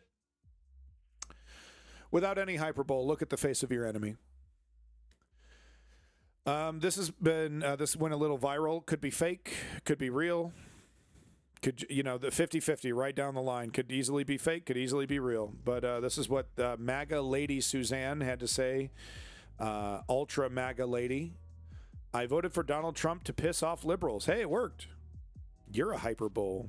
I'm going to smoke a hyperbowl in a second. It was hilarious. Isn't it funny? Trick of them liberals. I'm in Ukraine, so cutting the supply of air defense. Yeah, long live the Ukrainian democracy. I fully support you guys defending yourself against a invasion from Russia. If I can shut the fuck up, I might be able to get to a Ukraine section, but I doubt it. Anyway, I voted for Donald Trump to piss off liberals. It was hilarious. But this bill they're trying to pass will take away my Medicaid. I have type 2 diabetes with diabetic retinopathy. If I can't afford my medicine, I will lose my vision. I'm scared. I'm in tears and need urgent help. Whether this is fake or not, it's a perfect encapsulation of what people are going to be going through for the next, you know, however, you know, these cuts are going to be hitting us year after year after year. Boom, boom, boom, you know, devastating cuts. And let's not, businesses are not getting out of this scot-free, right? Because this is going to, you know, everyone needs to get back to work. That's what they're encouraging. But let's not forget, businesses have to pay through the goddamn nose to provide health care to their employees. This will absolutely result in small businesses going out of business because they just simply can't afford to operate. Don't worry, though. The Walmarts and Amazons will keep plugging away. Don't you worry. They'll be able to afford this minor inconvenience to them. I'd also like to remind people that GoFundMe is literally filled with tens of thousands of people who are asking for money for medical bills, and any number of things that the government used to provide is now being, that people are trying to pull at people's heartstrings on GoFundMe. Look, I'm not gonna dance on this lady's grave. I think this is tragic, and I'm in this boat. My child is disabled. I don't want to see this, you know, and. You know, this is why I'm trying to fight being an accelerationist, because if you're an accelerationist, you're like, yeah, fuck you, yeah.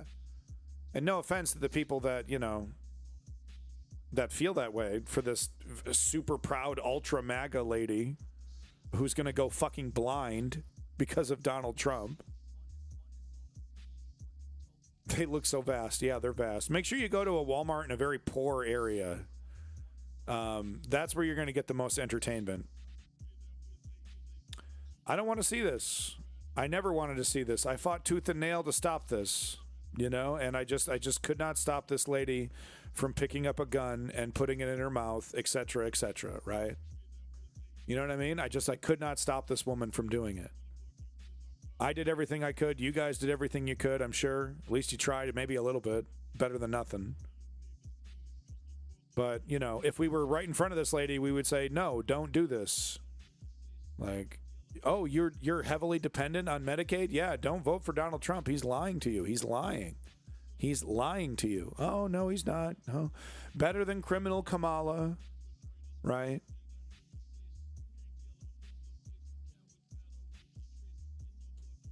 Yeah. You mentioned that before, I believe, in the book section, the T.S. Eliot there, Hollow Men.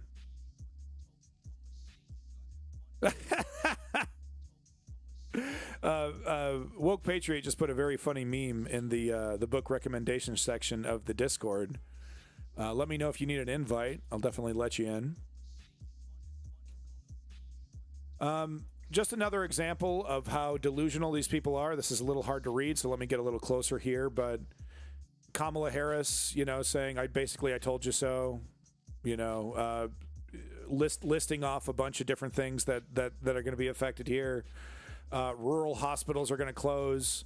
17 million people are going to lose their health care, so it's 17 million, okay?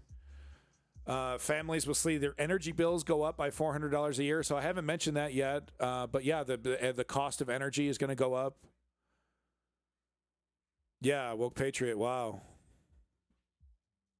Jesus Christ. There it is. Hurting working people across our nation in order to pay for $1 trillion in tax cuts for the billionaires. So here's Cindy K over here, Ultra MAGA, right? She's got it figured out. Ultra MAGA, folks. She's a wife. She's a mom. She's a grandmother. Retired nurse. Previous business owner. Gee, I bet she treated her employees like a king, right? Like a benevolent king or queen. Sorry. Ultra MAGA, country loving. She loves her country. That's why she voted Trump, right? I can define what is a woman. Don't DM me. Yeah. Do you think she knows the difference between biological sex and gender science? Do you think she could describe what an intersex person is? Ultra MAGA Cindy over here. Do you think she knows what an intersex person is? But anyway, over here, she's smart. She's gonna call out Kamala. Kamala's a liar, right? She is a liar, but not on any of this. Cindy knows what's going on. Hey, Grok, my favorite AI that's definitely on our side. Did any rural hospitals close their doors during 2021, 2024? That doesn't sound right. Donald Trump wouldn't do that to people. Yeah, Cindy, rural hospitals closed during 2021, 2004 due to financial stress, low patient volumes, and COVID-19 impacts. Data shows 8 closures in 2023 and 36 since 2020. The 2025 Republican tax bill's Medicaid cuts could worsen this as rural hospitals rely heavily on Medicaid. However, closures also stem from staffing shortages and low reimbursements, not just the bill. Economic growth from tax cuts might help, but evidence is weak. So even Grok throws the Carnegie Hall motherfuckers a bone. Oh, yeah, I mean, there's some people say tax cuts equal growth, but their evidence is kind of flimsy, because we have the decades of evidence of trickle down doing nothing for us. But, there's some people say, David Brooks does say this.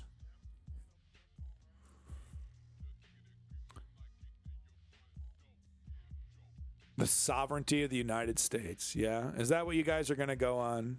Yeah. The sovereignty, huh? Disgusting. Disgusting. I'm not going to waste my time. Just going to hit that flush button and move on. Because what can you do, folks? I mean, because if it wasn't one thing, it'd be another, right? It'd be whatever excuse they need to reinforce their racist beliefs that, right, the great replacement stuff, right? That whitey is being replaced. Our great nation is a white nation and needs to stay a white nation, etc. The shit that we've been hearing, I mean, for fucking decades, ever since they lost the ability to steal people from Africa and force them to pick cotton, right? And they just gussy it up with new language. Oh, now it's about sovereignty. The same shit we hear from Nigel Farage in the UK, right? To justify Brexit. Just flush them. Just flush them, folks. That's the only thing you can do. You're not going to change their mind. It's a funny little game that you're not going to be able to show them pictures of human beings suffering and change their mind. They don't care. Okay?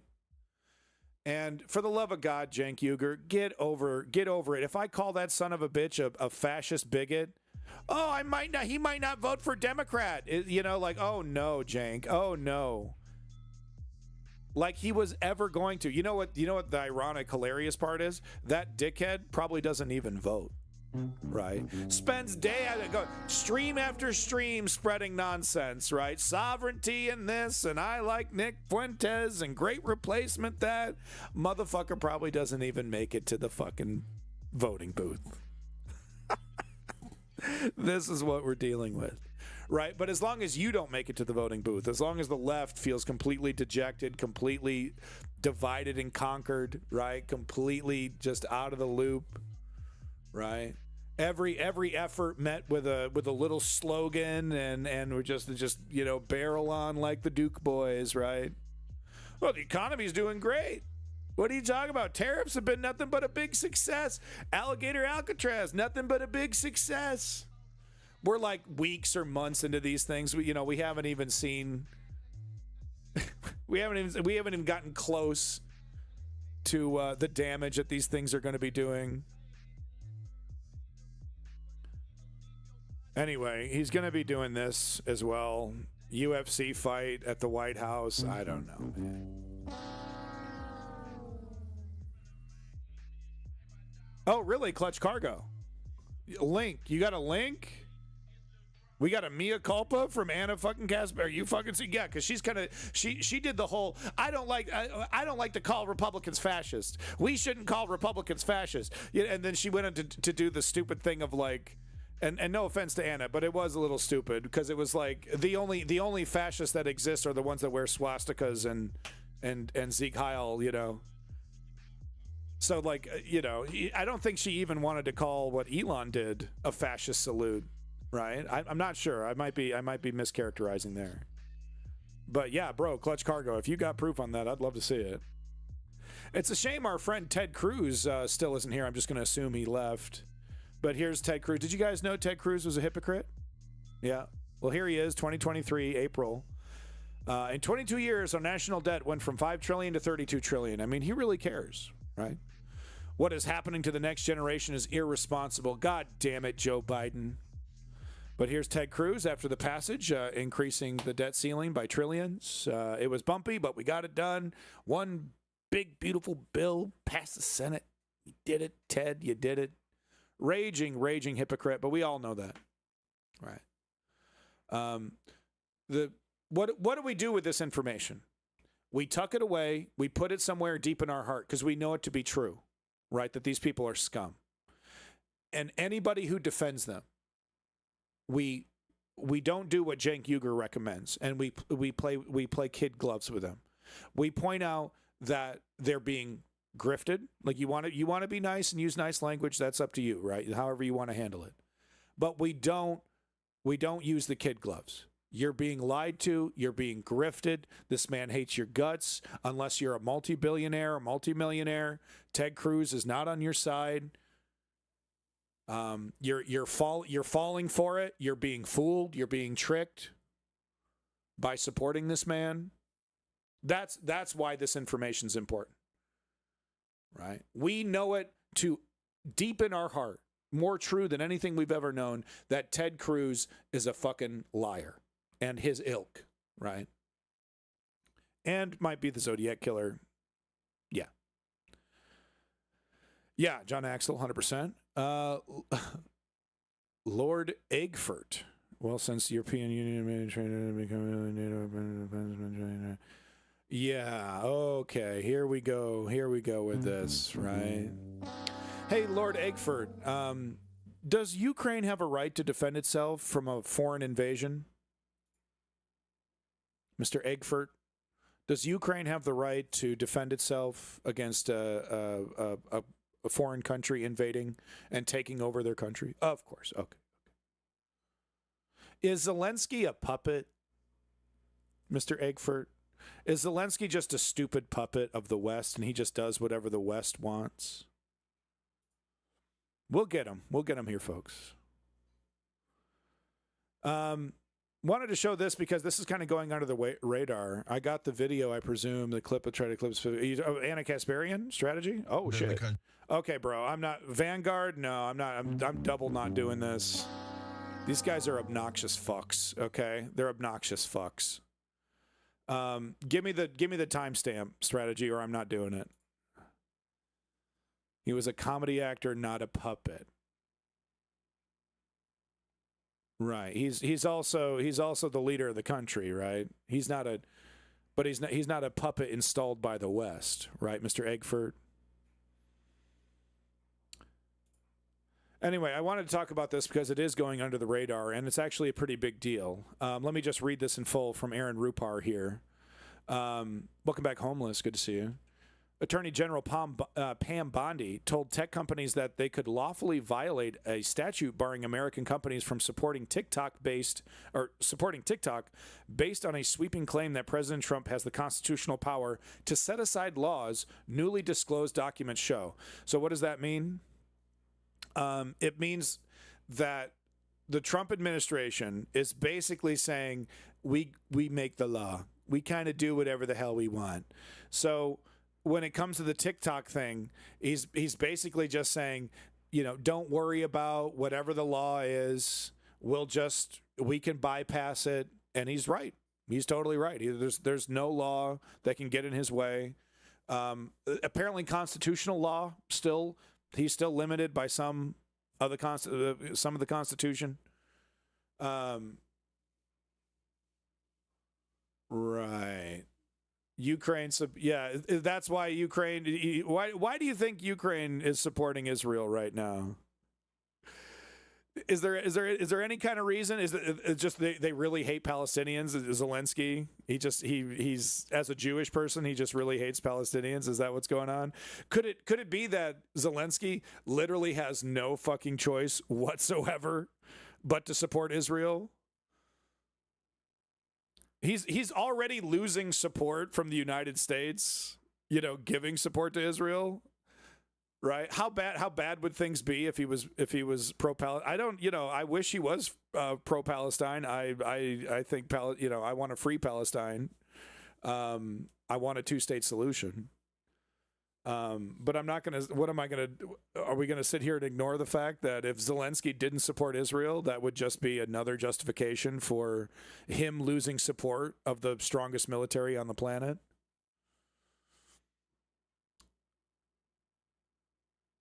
Right, Eggford. Right. So let's cut Ukraine off. Right. You don't support Russia's invasion, but you definitely think we should starve Ukraine of weapons and let the pathetic, limp Russian military walk all over the largest army in Europe. Right. We just have no choice but to just let this turn into a bloodbath. And we just have to let Russia march their way to Kyiv. We just got no choice, guys. Gosh, because I love peace. Because I love peace. Right. And we should cut Ukraine off and give all that money to Israel, guys, because they're fighting a war for mankind. They're fighting a war against evil. Right. Hard choices. Oh, it's so hard. It's such a hard choice to let Ukraine fall to a disgusting dictatorship called Russia. We just got no choice, guys. Hard choices. Right? Israel needs the money. They actually don't. They don't need the weapons or money. They got warehouses full. Anyway, this is being swept under the rug, but basically the Trump administration, right. I've entertained myself enough with you. Bye-bye. We do need to liberate Taiwan. I do agree with that statement, but you're just obviously trying to distract me. So I'm just going to keep moving here. Free Taiwan, no doubt about it. Just so you know, the Trump administration is now basically advising people that they're working with that we're above the law. We don't have to follow the law. Don't worry about it. We got you covered. Trump claims sweeping power to nullify laws. So this is actually pretty huge, just so you know.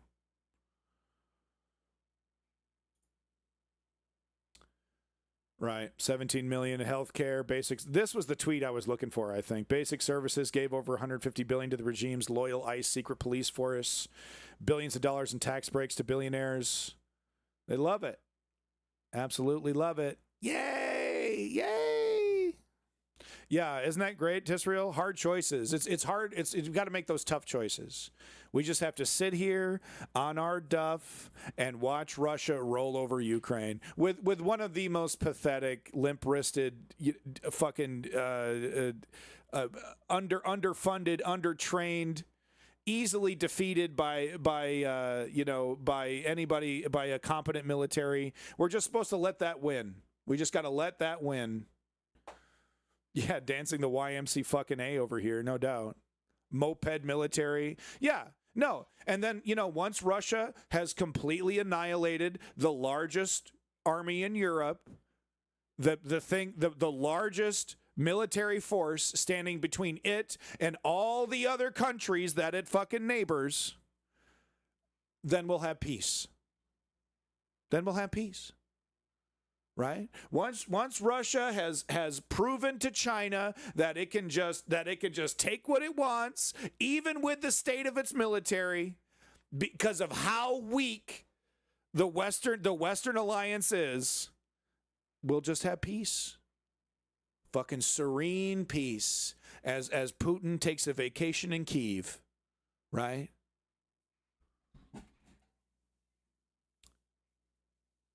Gee, when you put it that way, it almost sounds stupid.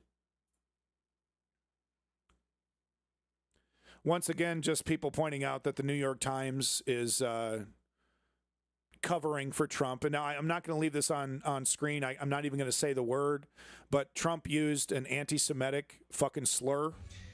Cool it with the anti-Semitic remarks. He straight up used an anti-Semitic slur. All the other news is covering it, but the New York Times is not. They left that part out. I guess it's like Elon. I guess it's like the Elon salute, right? It's just don't trust your ears, don't trust your eyes. They're not anti-Semites. Don't worry.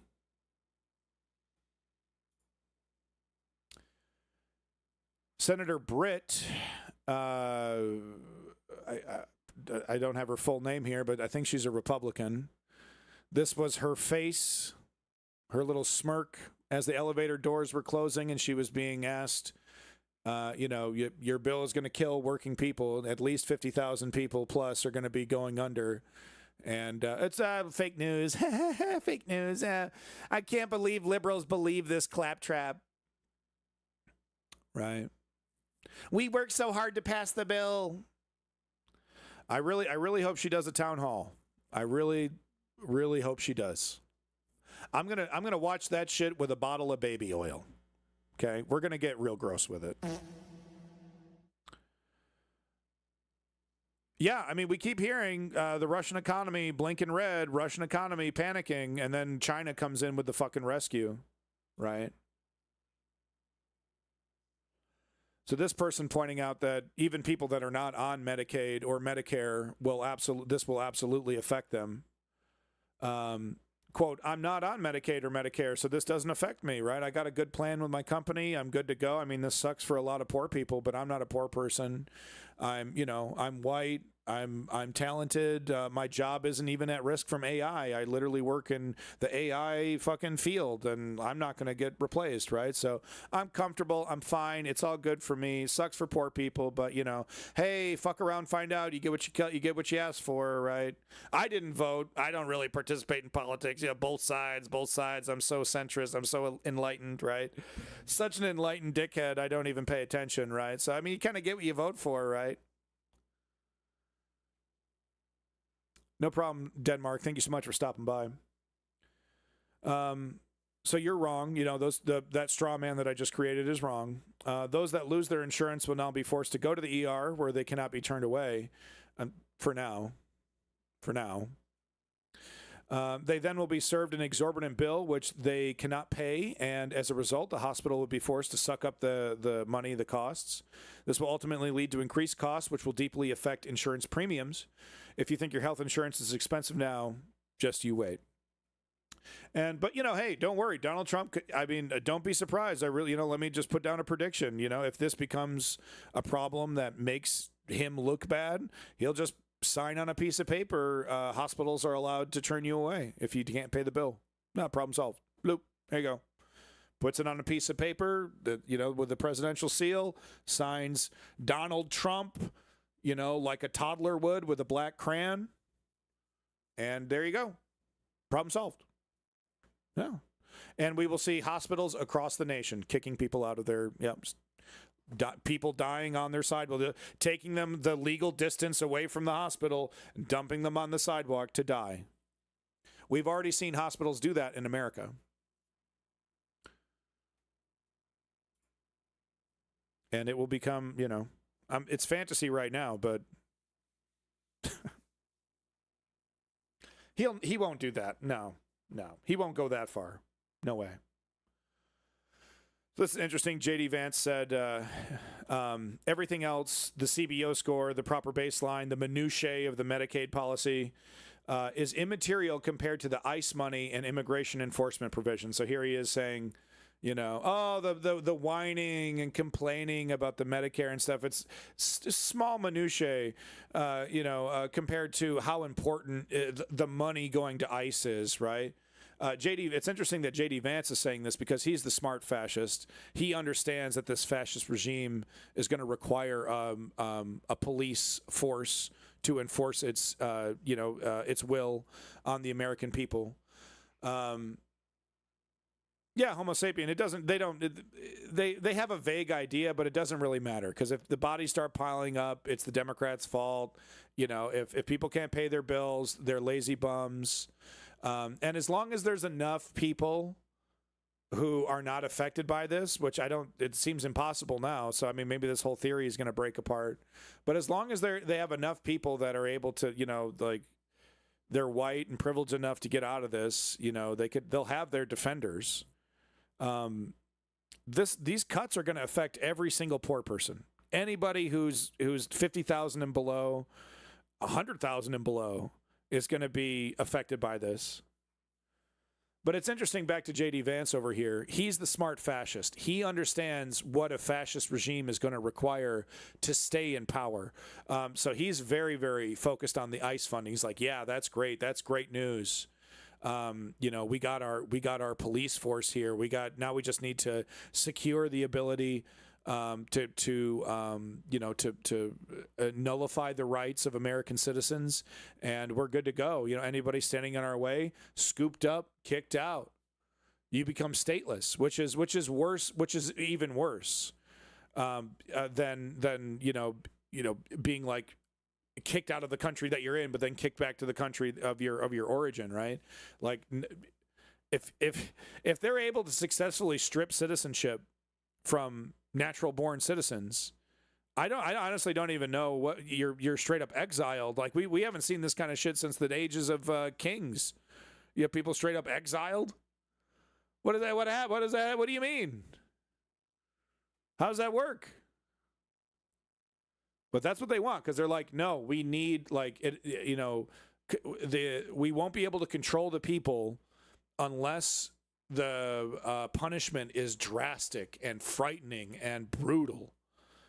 So they're going to need to crank it up to that level so that people stop interrupting ICE, so that people stop disagreeing and pushing back, and they just fall in line and they accept the new brutal reality of their existence. No Kings movement. Well, I mean, it was. Let's be real. The No Kings thing was partially funded and supported by the what was it, that liberal MoveOn.org style group. Starts with an I think. So, I mean, that's the big reason why we saw that big explosion of support from mainstream media of the No Kings movement was this, association with the neoliberal establishment. So that's probably why it came and went, because it was kind of astroturfed, in a way. I agreed with it. I supported it. I thought it was great, but it wasn't, I don't think there was any plan to turn it into a sustainable movement, of course. And that's, of course, what we needed, Even AOC and Bernie's, No Oligarchy tour doesn't really have an activist component. Bernie is up on stage. I have heard the stump speech a couple times. He is up on stage saying, get involved, run for politics, run for office, get in the streets, right? He's saying all that stuff, but there isn't and here's the movement you need to join. Here's the sign up today, like what Charlie Kirk does with TPUSA, right? Like, well, sign up. Yeah, it's not really doing that. Right, so there's that organization component that's even now still isn't there. Anyway, Siles dude over here, just so everyone is clear what J.D. Vance is saying, they were only concerned about the ICE money. Kicking millions off Medicaid was done strictly for pleasure. ICE funding was business. Okay. every GOP leader voted for ICE funding, denying people health care was just the reward for their vote. I mean, Stiles, no, this is, because they're still human beings. They're still human beings. They would have preferred to do all this corruption without kicking anybody off.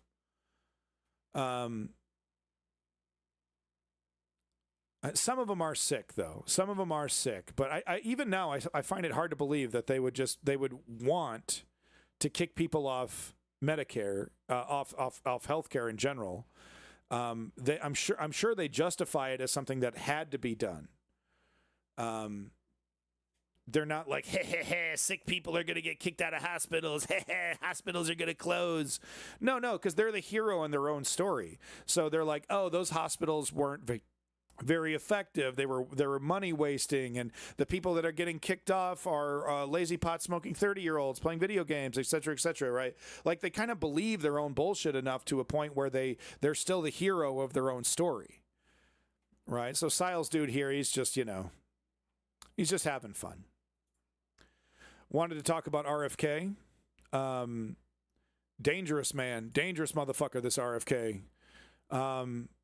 He's removing fluoride from our drinking water, right? Fluoride, big scary, right? The big scary since the early Alex Jones days. They've been talking about fluoride turning the frogs gay. Whoops. So now he's like, yeah, I'm gonna remove fluoride, and it's definitely gonna cause more cavities, and it's just a balance. It's just a balance. Yeah, And the problem is, this guy is basing all of his conclusions. Save the gay frogs. Welcome back, Lenny. It's so good to see you. Thank you for coming back from the south of Boston, boys. Make sure you're hashtagging more Lenny. Click and follow on that Lenny stream. You better be doing it. But no, RFK over here, he's basing all these conclusions off straight up quack science, like stuff that has been 100% debunked. Right, we're talking quacks that make shit up, that had when if they went as far as documenting their experiments and whatnot, not done to standards, biased, proven wrong. Okay, another way to say debunked. And he's basing all these conclusions, the fluoride, the autism stuff, off these straight up charlatans, snake oil salesmen. Here's a couple examples. So he's doing the fluoride stuff, which will absolutely mean for less. It will affect the oral health of the people that are in these areas that are going to be affected here. I don't know if he's going to do the entire nation. RFK Jr. says AI will approve new drugs at FDA very, very quickly. Terrible. So now we have an FDA that's going to cut corners even more, is going to be even more political, and is going to use unproven, for a fact, hallucinates, for a fact, makes stuff up, AI, not ready to be picking and choosing people's health care. Okay, maybe it's ready to make a web app. Maybe it's ready to help you build a database or something. Okay, it is not ready to pick and choose your goddamn health care. Yeah, Lenny. I mean, look, people could be on drugs and get sober and still, be regular folks. I'm going to chalk it up to the worm. I'm chalking it up to the goddamn worm on this. Look at this guy. Brain worm. Look at him. One look at this guy. Brain worm. Look at his worms peeking out right there. Some kind of dental work or something, right? But that's the worm right there. That's the worm's viewport. That's where the worm can see. But no, so here he is, RFK Jr. The FDA is going to approve new drugs with AI. With a goddamn I. Yeah, homeless bag. Look. They're probably the nicest people on planet Earth with the same kind of health issues that RFK has and has the same voice. I'm not going to deny, though, it is legitimately difficult to listen to this guy speak. I'm not going to sit here and lie. It's very grating. And then here's the last little bit from RFK. It just doesn't stop. Like, it's full blown insanity. So here's one of these so-called experts that RFK is claiming. Yeah, exactly, Clutch Cargo. So here's one of these so-called experts that RFK is claiming legitimate. I'm basing my conclusions off science and scientists, and I'm just picking the unbiased ones. I'm just picking the legitimate ones. You guys are all picking the deep state, corporate. They're incentivized to because they get big endowments. They get nothing. They get showered in money. All these scientists with all this fucking money, right? He makes all these cases, right? So then when it comes down to it, these are the quacks that he's looking at, right? So here's what she had to say. It's official. It's official. The CDC has evidence of a 1,135% increased risk of autism from the hepatitis B shot. And they covered it up. I got the proof. I'm like Alex Jones and I got the documents. You can't see them, but I got them. Not a mistake, not a misprint. Cover up. Proof. She's got it. Fact. Over. Done. Calling up RFK. RFK Jr. is simply saying out loud what many of us have known and have been attacked for saying. We've been attacked by the liberal intelligentsia. We've been saying this for decades. The science was never missing. It was suppressed. Oh, because they're always like, prove it. Prove your claims. Prove what you're saying. Use the scientific method to do it. We did, but we're not going to show you. Prison Planet. He's still got his whole operation, John Axel. He's still got his whole fucking operation. Not a goddamn thing has happened to that motherfucker for lying about Sandy Hook. I think there was some settlement, right? There was some settlement. They asked way reduced, right? Not billions like it was going to be, not the whole empire like it was going to be, a chunk of change, and now we're done. Thanks, justice system. Thanks. So anyway, this isn't just corruption. It's criminal. It's criminal. How many children were harmed while experts, these experts with your degrees, telling me I'm wrong, telling me I have to prove my claims. You have to prove yours. Well, what do you mean you did prove yours? I'm not going to read your research. That makes you wrong because I'm ignorant to the things that you know. Yeah. Oh, to the midterms. Right. Midterms. Right. Yeah. So anyway, this is expert, right? Top comment over here, Reddit. This is why I had it queued up. Look at this. So Buried, it was published in 2013, right? Or 2003. The study that she's talking about, this buried, covered up study. Oh, so covered up. It was published to the public in 2003, this cover up. And yes, of course, it's all bullshit. Here's an article to fact check it. Going down. I've never seen this website, so I don't know how much it can be trusted, but it looks like they go down claim by claim by claim by claim. Could be fake, all right? Could be fake, but it seems like they put a lot of work into this if it is fake. So edit short summary. There was a signal in the preliminary phase 1 part of the study, but it didn't hold up in larger phase 2. So this is the scientific method. They said, because the paper that she's referencing in 2003 that was published, that wasn't covered up, is like, well, in phase 1, we saw some correlation between autism and the test that we were doing. But later in the experiment, during phase 2, we were able to clear up that data discrepancy. This is how science works, actually. Happens all the time, right? So someone makes a claim, human beings can fly. In phase 1, you discover that if you throw a human being, they do indeed fly for 5 or 10 seconds. If you put them in a catapult, human beings can fly for 5 or 10 seconds. We discovered, though, that in phase 2, gravity kicks in, and then their ability to fly seems to go away. Right. And then quacks like RFK will go, look at this. Human beings can fly. Look at this. Phase 1 of the study. Human beings can fly for 5 or 10 seconds. Look at that, folks. And they covered it up. They covered it up so hard they published it publicly and didn't rescind it.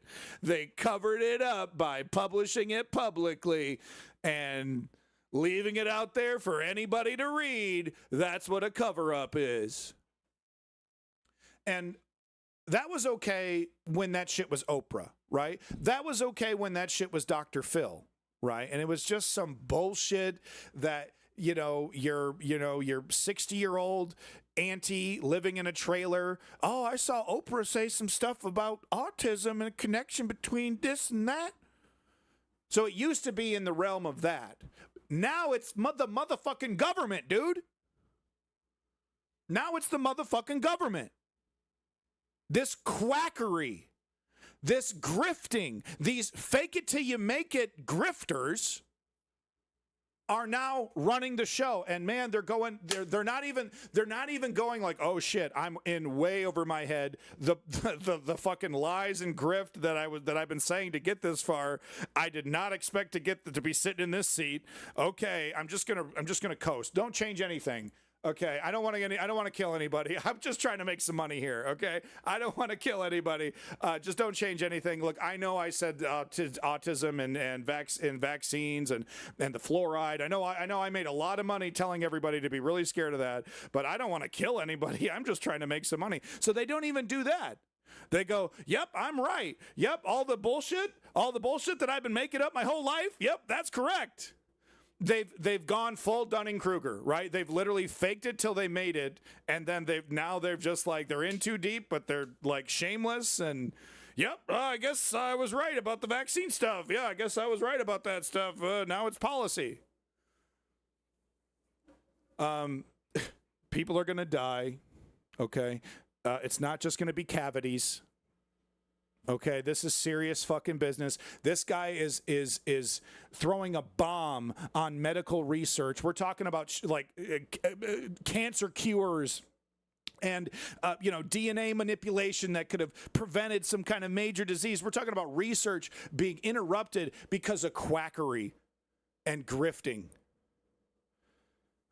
I'm talking setting the medical field back decades. Oh, we'll make it up with AI. We don't know that.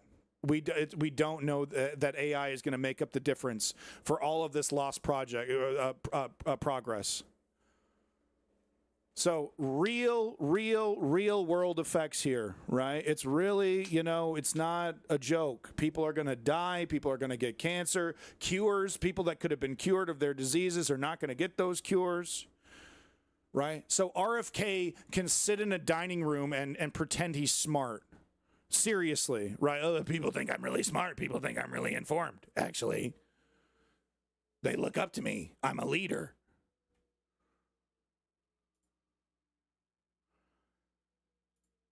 Caroline Leavitt, moving on to another cult member. I mean, straight up fucking, fucking cult member, Caroline Leavitt.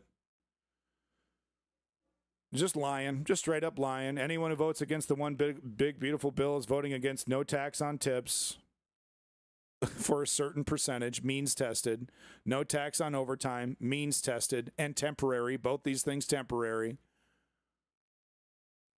No tax on Social Security, lie. Just a stone cold lie on that one.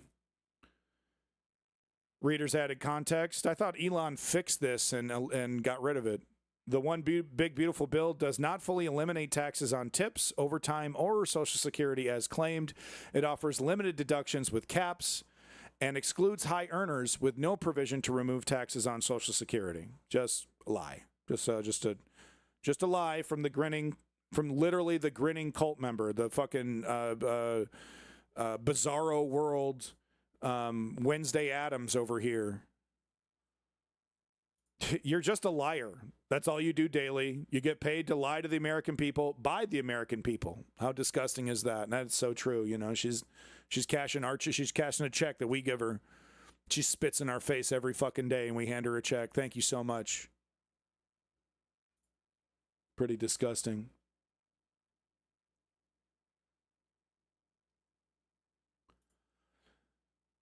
Speaking of disgusting, the king saying, Trump over here saying, very importantly for Iowa, this bill rescues over 2 billion family farms from the so-called estate tax or the death tax. Because that's what removing the estate tax is about, right, guys? Farmers. Oh, the breadbasket of America. Oh, we could put an exemption just for farmers in the estate tax. If you are a farmer that owns a certain amount of money, you're exempt from the estate tax. No. Everybody gets a break of the estate tax. Just so happens that it's going to save billionaires a shitload of money. Okay, but the farmers... You ever heard of farming? It's amazing. It's like groceries. People buy groceries. Isn't that amazing? Such an old word. Farming, groceries. Can you believe people do these things? It's crazy.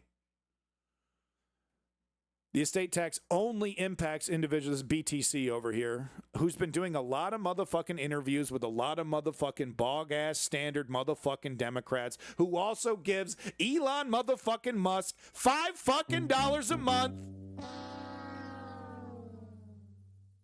Brian Taylor Cohen needs to pick a fucking side, okay? Because I'm getting more abundance liberal than I am Zoran Mamdani from BTC. You know what I'm saying?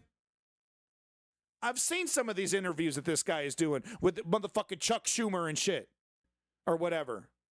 In the same vein, I don't know if it was Chuck Schumer's, corporate Democrats. Treating him with respect, kid gloves, oh, protect your access. Pick a fucking side, BTC.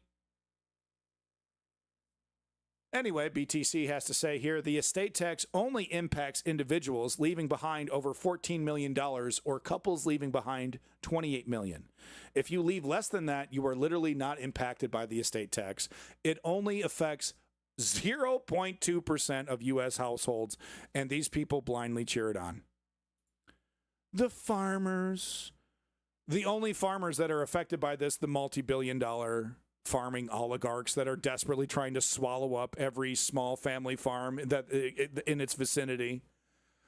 The farmers, they care so much. Farmers. And by the way, a lot of these farmers, they like to use windmills on their property, and Donald Trump just made it either illegal or much harder to do. Farmers love windmills. Oh, so ugly. Oh, and the birds. Oh, it's so ugly in the birds. I want to show you this video because never before in my life have I experienced, I've been, considered myself a young person for a long time. I'm now starting to consider myself maybe a middle-aged person, right? About to hit 40. And even though I've chosen to get involved in politics, right, because I know one day it will, I know it's the right thing to do. I don't know if there'll ever be any results from it, but I know it's the right thing to do. But never before in my life have I ever been so personally affected by this, because these cuts, my son is blind, like super blind, like he can't see anything. And it dramatically affects his development. He's not talking at the moment. He's can't really walk at the moment. Like not being able to see removes a lot of information from a child during their development. So it's basically like I have a autistic kid, like a full-blown autistic kid, but not exactly, but kind of. So I super qualify for all of the benefits, the disability stuff, right? Like there's no question my son is disabled and he needs my help. Thank you, Lenny. And he needs help, right? And this bill is going to be, stripping all this stuff. And it's like, well, we're going to go to California. Will California make up the difference? No, we're talking about systems that were already on the razor's edge, right? We're talking about systems that were already super taxed and underfunded and in desperate need of government funding, not just from California, but from the federal government.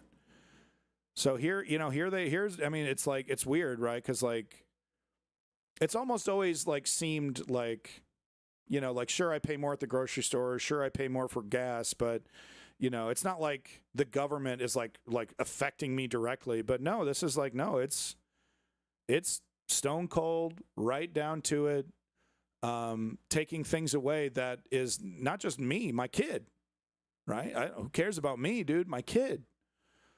Taking away services that could, you know, lead to a better life, better development, better education.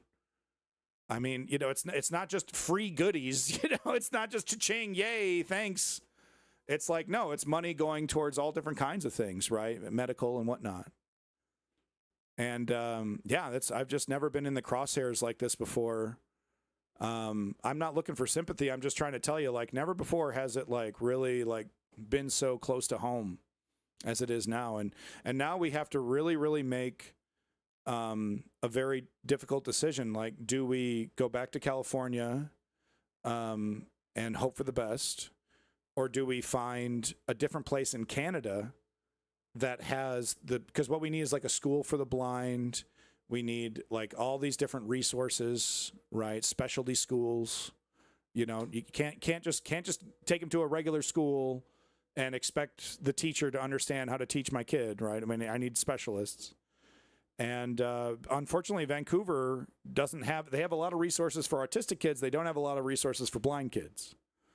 So, and there is a difference. So it's just weird. It's just weird. Like, this stuff is like, boom, hit me right. You know, might as well be Donald Trump speaking right to me, saying, I'm going to take food right out of your kid's mouth.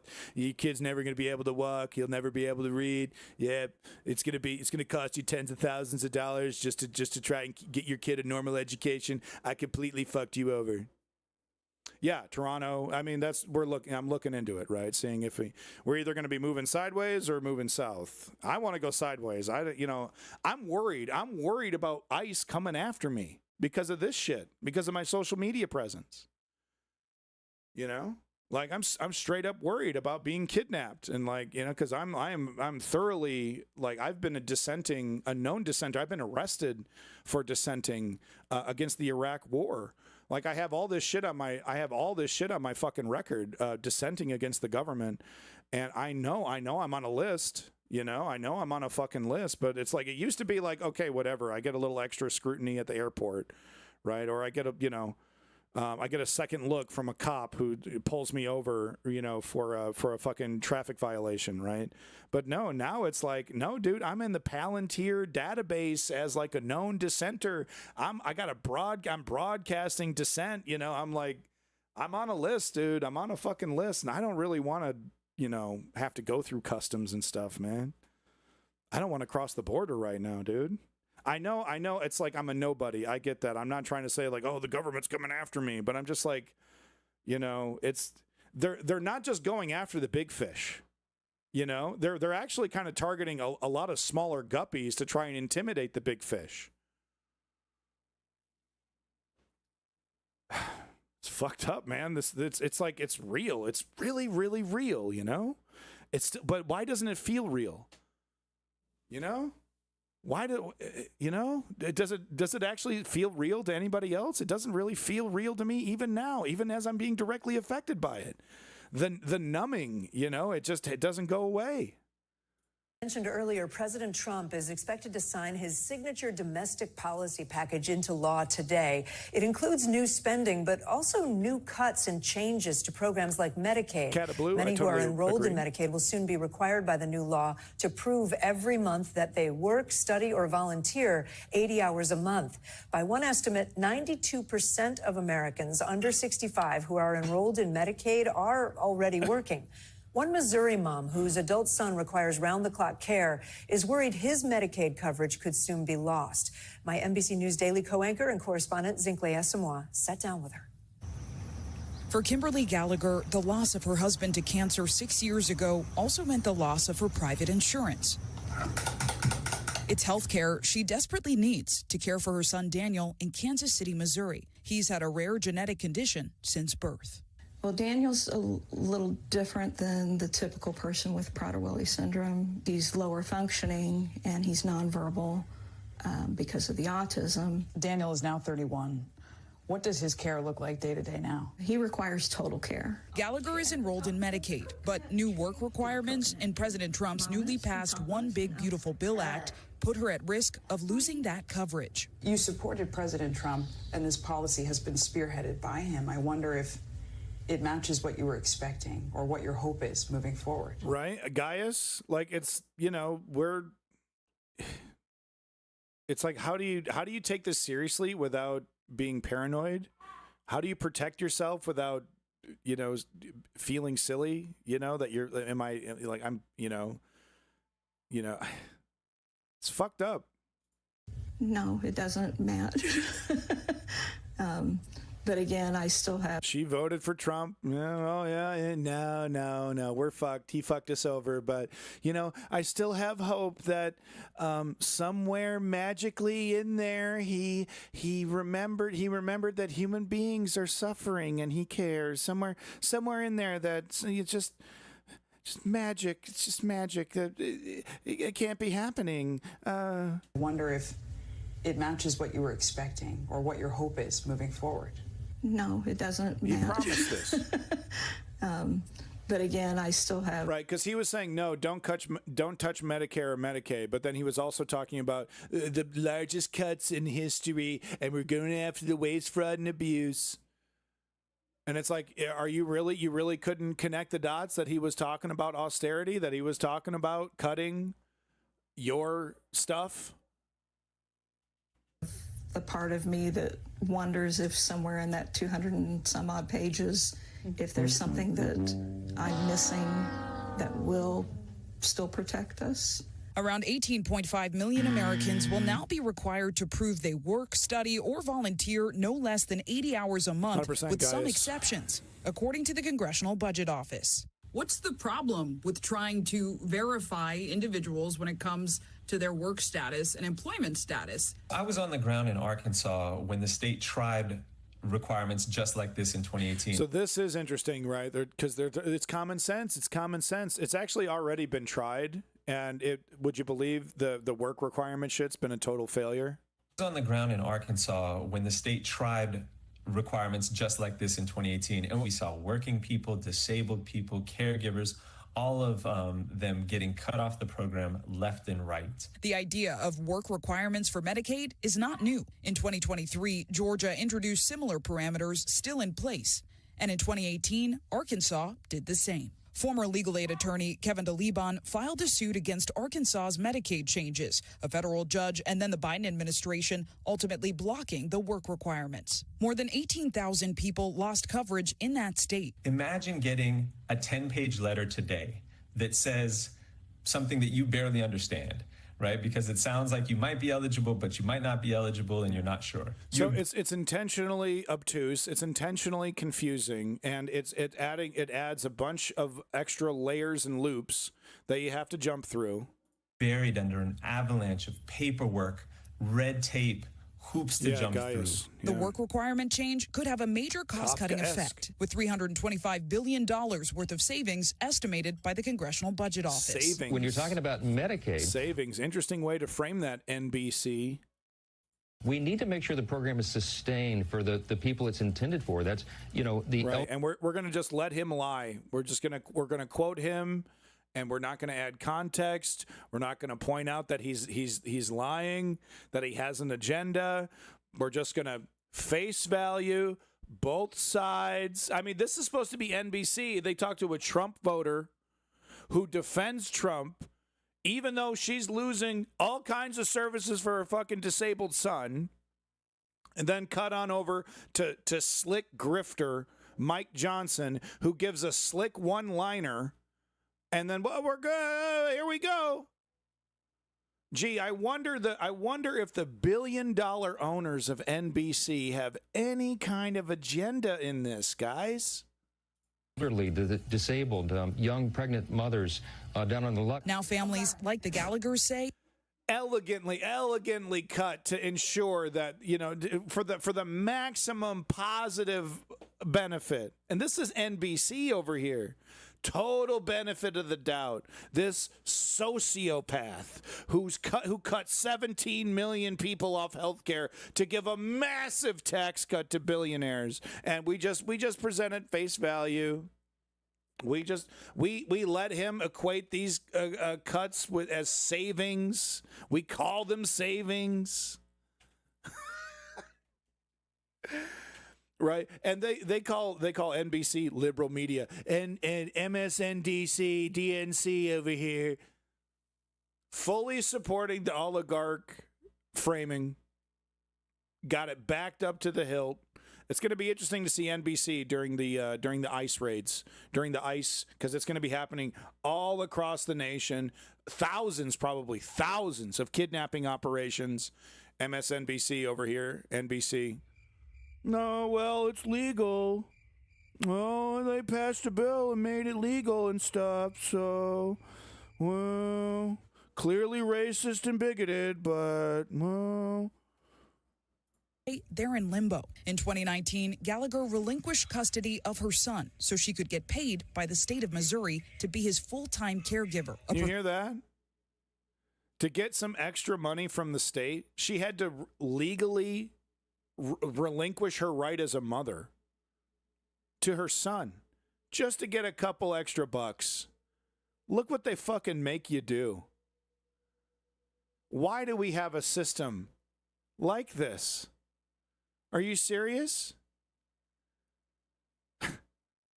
And she still voted Trump, dog. She still voted Trump. That happened before the vote. That happened way before the vote. Relinquishing her motherhood. And she's like, yeah, Trump's my guy. He's going to help me out. Right. And it's like, how does that happen? Because she's so goddamn busy. She's not really paying attention. Right. She throws Fox News on while she's doing her 100 chores that she has to do. And let me tell you, there's so many chores when you have a disabled child. OK, there's a lot of upkeep. You know, the food, the cleaning, the clothes, everything. OK, it's a lot of fucking work. Right. So she throws the Fox News on. That's it. She doesn't have time to scrutinize. She probably does have a little time to scrutinize, let's be real. But there's millions of Americans just like this who are overwhelmed, intentionally poor, right? Held down, don't have enough time to educate themselves, don't have enough time to equip themselves with the rhetorical weapons that they need to fight against this, right? Vision under Missouri state law. Just the act of going into court and, declaring that you're giving up your son. And I'm sorry. No, it's okay. Today, she fears she'll lose even more. This bill is set to be signed by President Trump today. Yes. In the Oval Office. You've supported him in the past. If you could talk to him right now, what would you say? I want to know what he was thinking. The politicians say that Medicaid is not going to be effective. The politicians, both sidesism. It's interesting how the Republicans have successfully weaponized the both sides nihilistic apathy to their benefit, because they do the both sidesism, then support Republicans. Why do they do that? Because that's how they were trained. Except for the people who, supposedly are cheating the system, and it's not supposed to affect the disabled. And so I just want some more guarantees. The family seeking certainty as the health coverage they rely on is set to change. Zinkley asked him why. I can guarantee you're going to get fucked over. That's about the only guarantee I can give you. This article, oh boy, this article's a humdinger. Dude, I don't know who this guy is. I should know who he is, Ryan Cooper. This guy, motherfucking baller, dude. Baller. This article is so on point. Once again, like MSNBC, they'll interview Claire McCaskill 1,000 times over, but where's the Ryan Coopers, right? David Brooks on rotation, still even to this day. On rotation, David Brooks, right? Abundance liberals like Ezra Klein. On rotation, Ryan Cooper. I don't know where, nothing. Crickets. Let me show you why here, man. This article rules. This article rules. I'm just going to read a little bit of it, but it just lays the whole thing out. I cannot recommend this article enough. If you're going to read one article this week, let it be this one. There's the link right there. During the Biden administration, there was a years-long debate on the left about the headline here, turns out appeasing Trump only emboldened him. Seems like common sense, right? Well, not to a lot of us. During the Biden administration, there was a years-long debate on the left about whether or how Donald Trump should be prosecuted. Anyone remember watching my stream during that time, right? On the one hand, were people like Ankush Kadori, Eli Mistyle, and myself who argued that Trump must be held accountable, ideally for his attempted push on January 6th. But by any other possible cause that could be drummed up if not, right? Like by hook or by crook, this guy needs to be in jail. On the other were people like Eli Hong, Lawrence Lessig, Samuel Moyen, and Jonathan motherfucking Chait. And if you know who this motherfucker is, you know who this motherfucker is. Let me show you a picture of this piece of fucking dung. Let me show you a picture of this guy. This is the guy right here. Never had an opinion that wasn't pro-oligarch. Never had an opinion that wasn't enlightened centrist. We should probably just let the neoliberals do whatever they want. The latter camp largely, who argued that any legal action against, so this is what they were arguing. It's hard to believe, but this is what they were arguing, right? During Biden, they were like, well, Biden picking Merrick Garland, that was a good idea, really temperate. So they argued that any legal action against Trump must be handled with extreme diligence and the smallest hint of political persecution must be avoided. It's a good thing that he's not being convicted of his crimes, because then it would seem like Biden was politically attacking him. The latter camp largely won out. Biden appointed a milquetoast moderate Merrick Garland as Attorney General, and as the New York Times and Washington Post reported in detail, he initially refused to prosecute Trump on his globally televised sedition and insurrection, instead attempting a traditional organized crime roll-up that went fucking nowhere, and I was reporting on this every single time. I might as well have had a Merrick Garland section of the stream. But there was articles every week, this guy's doing nothing. Where's Merrick Garland? What's going on? Where's the convictions? That went nowhere and ate up months. And that was a decision that Joe Biden not only made initially, but defended. He defended Merrick Garland to the very end and probably would even now. It wasn't until the January 6th committee made Garland look like an idiot that he finally got moving on in November 2022. 18 months after Biden took office.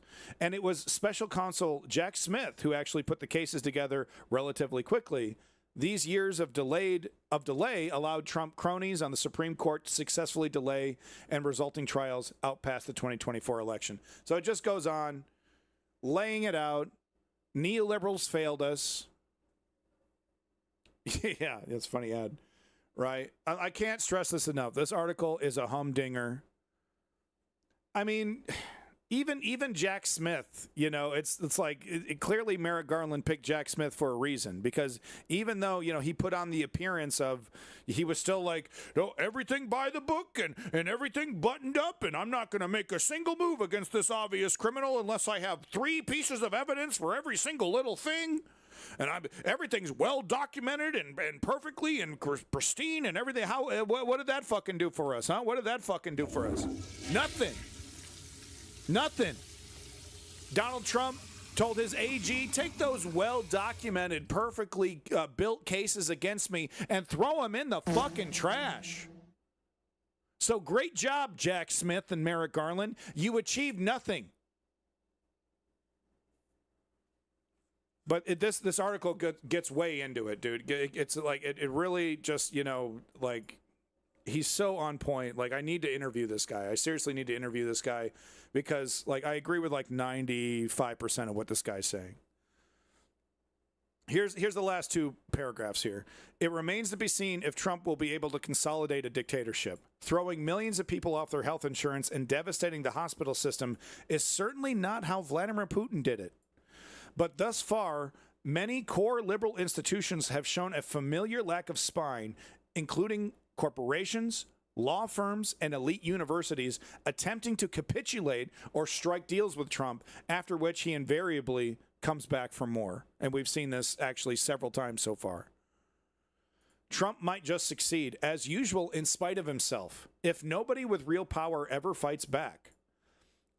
Sorry, I didn't say that correctly.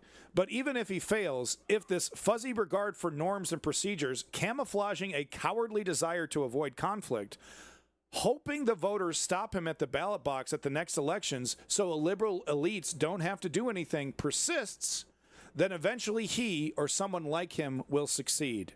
A J.D. Vance. A democracy must be willing to defend itself from the enemies of freedom if it is to survive. I'm telling you, folks, this guy nails it. Nails it. Like a sharpshooter. Bing, bing, bing, bing, bing. Bullseye, bullseye, bullseye, bullseye. Apparently he wrote a book called How Are You Going to Pay for That? Smart Answers to the Dumbest Question in Politics. That's so true. That's so funny right there. It's like, I agree even with that, dude. Because, how are you going to pay for that? How are you going to pay for that? What health care, what austerity are you going to implement to pay for that? Actually, we could tax the rich. Tax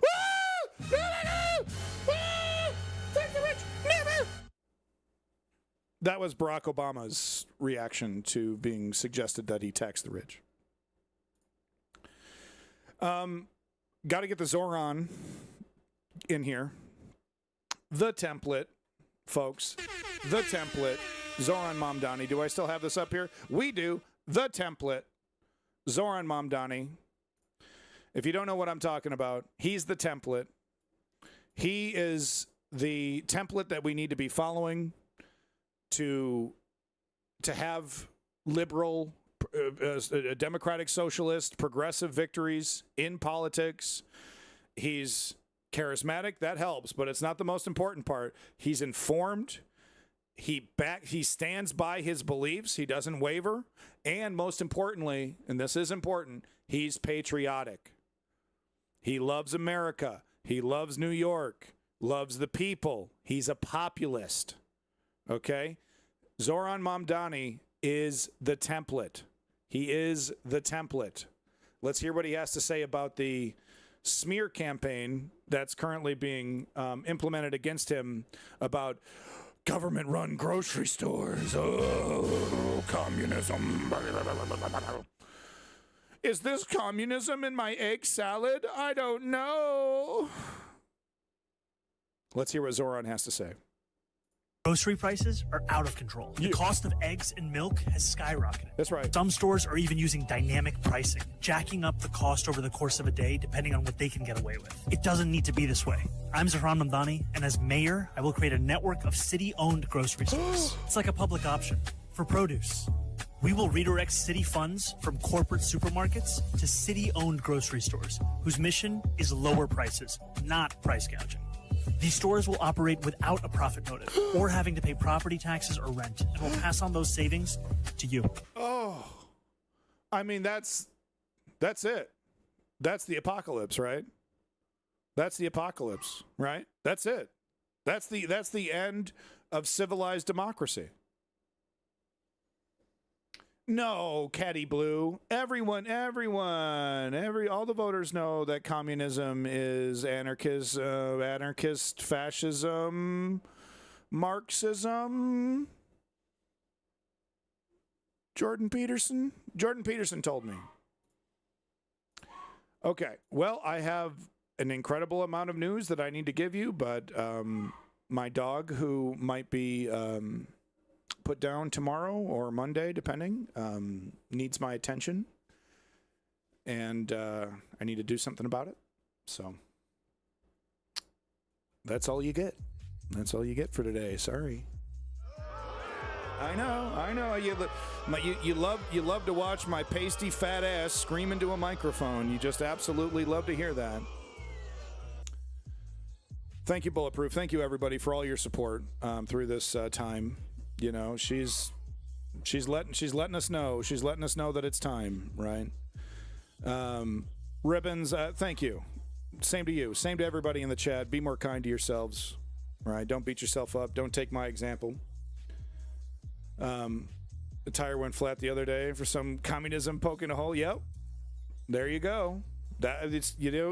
You accept communism and then immediately things start falling apart. That's how it works.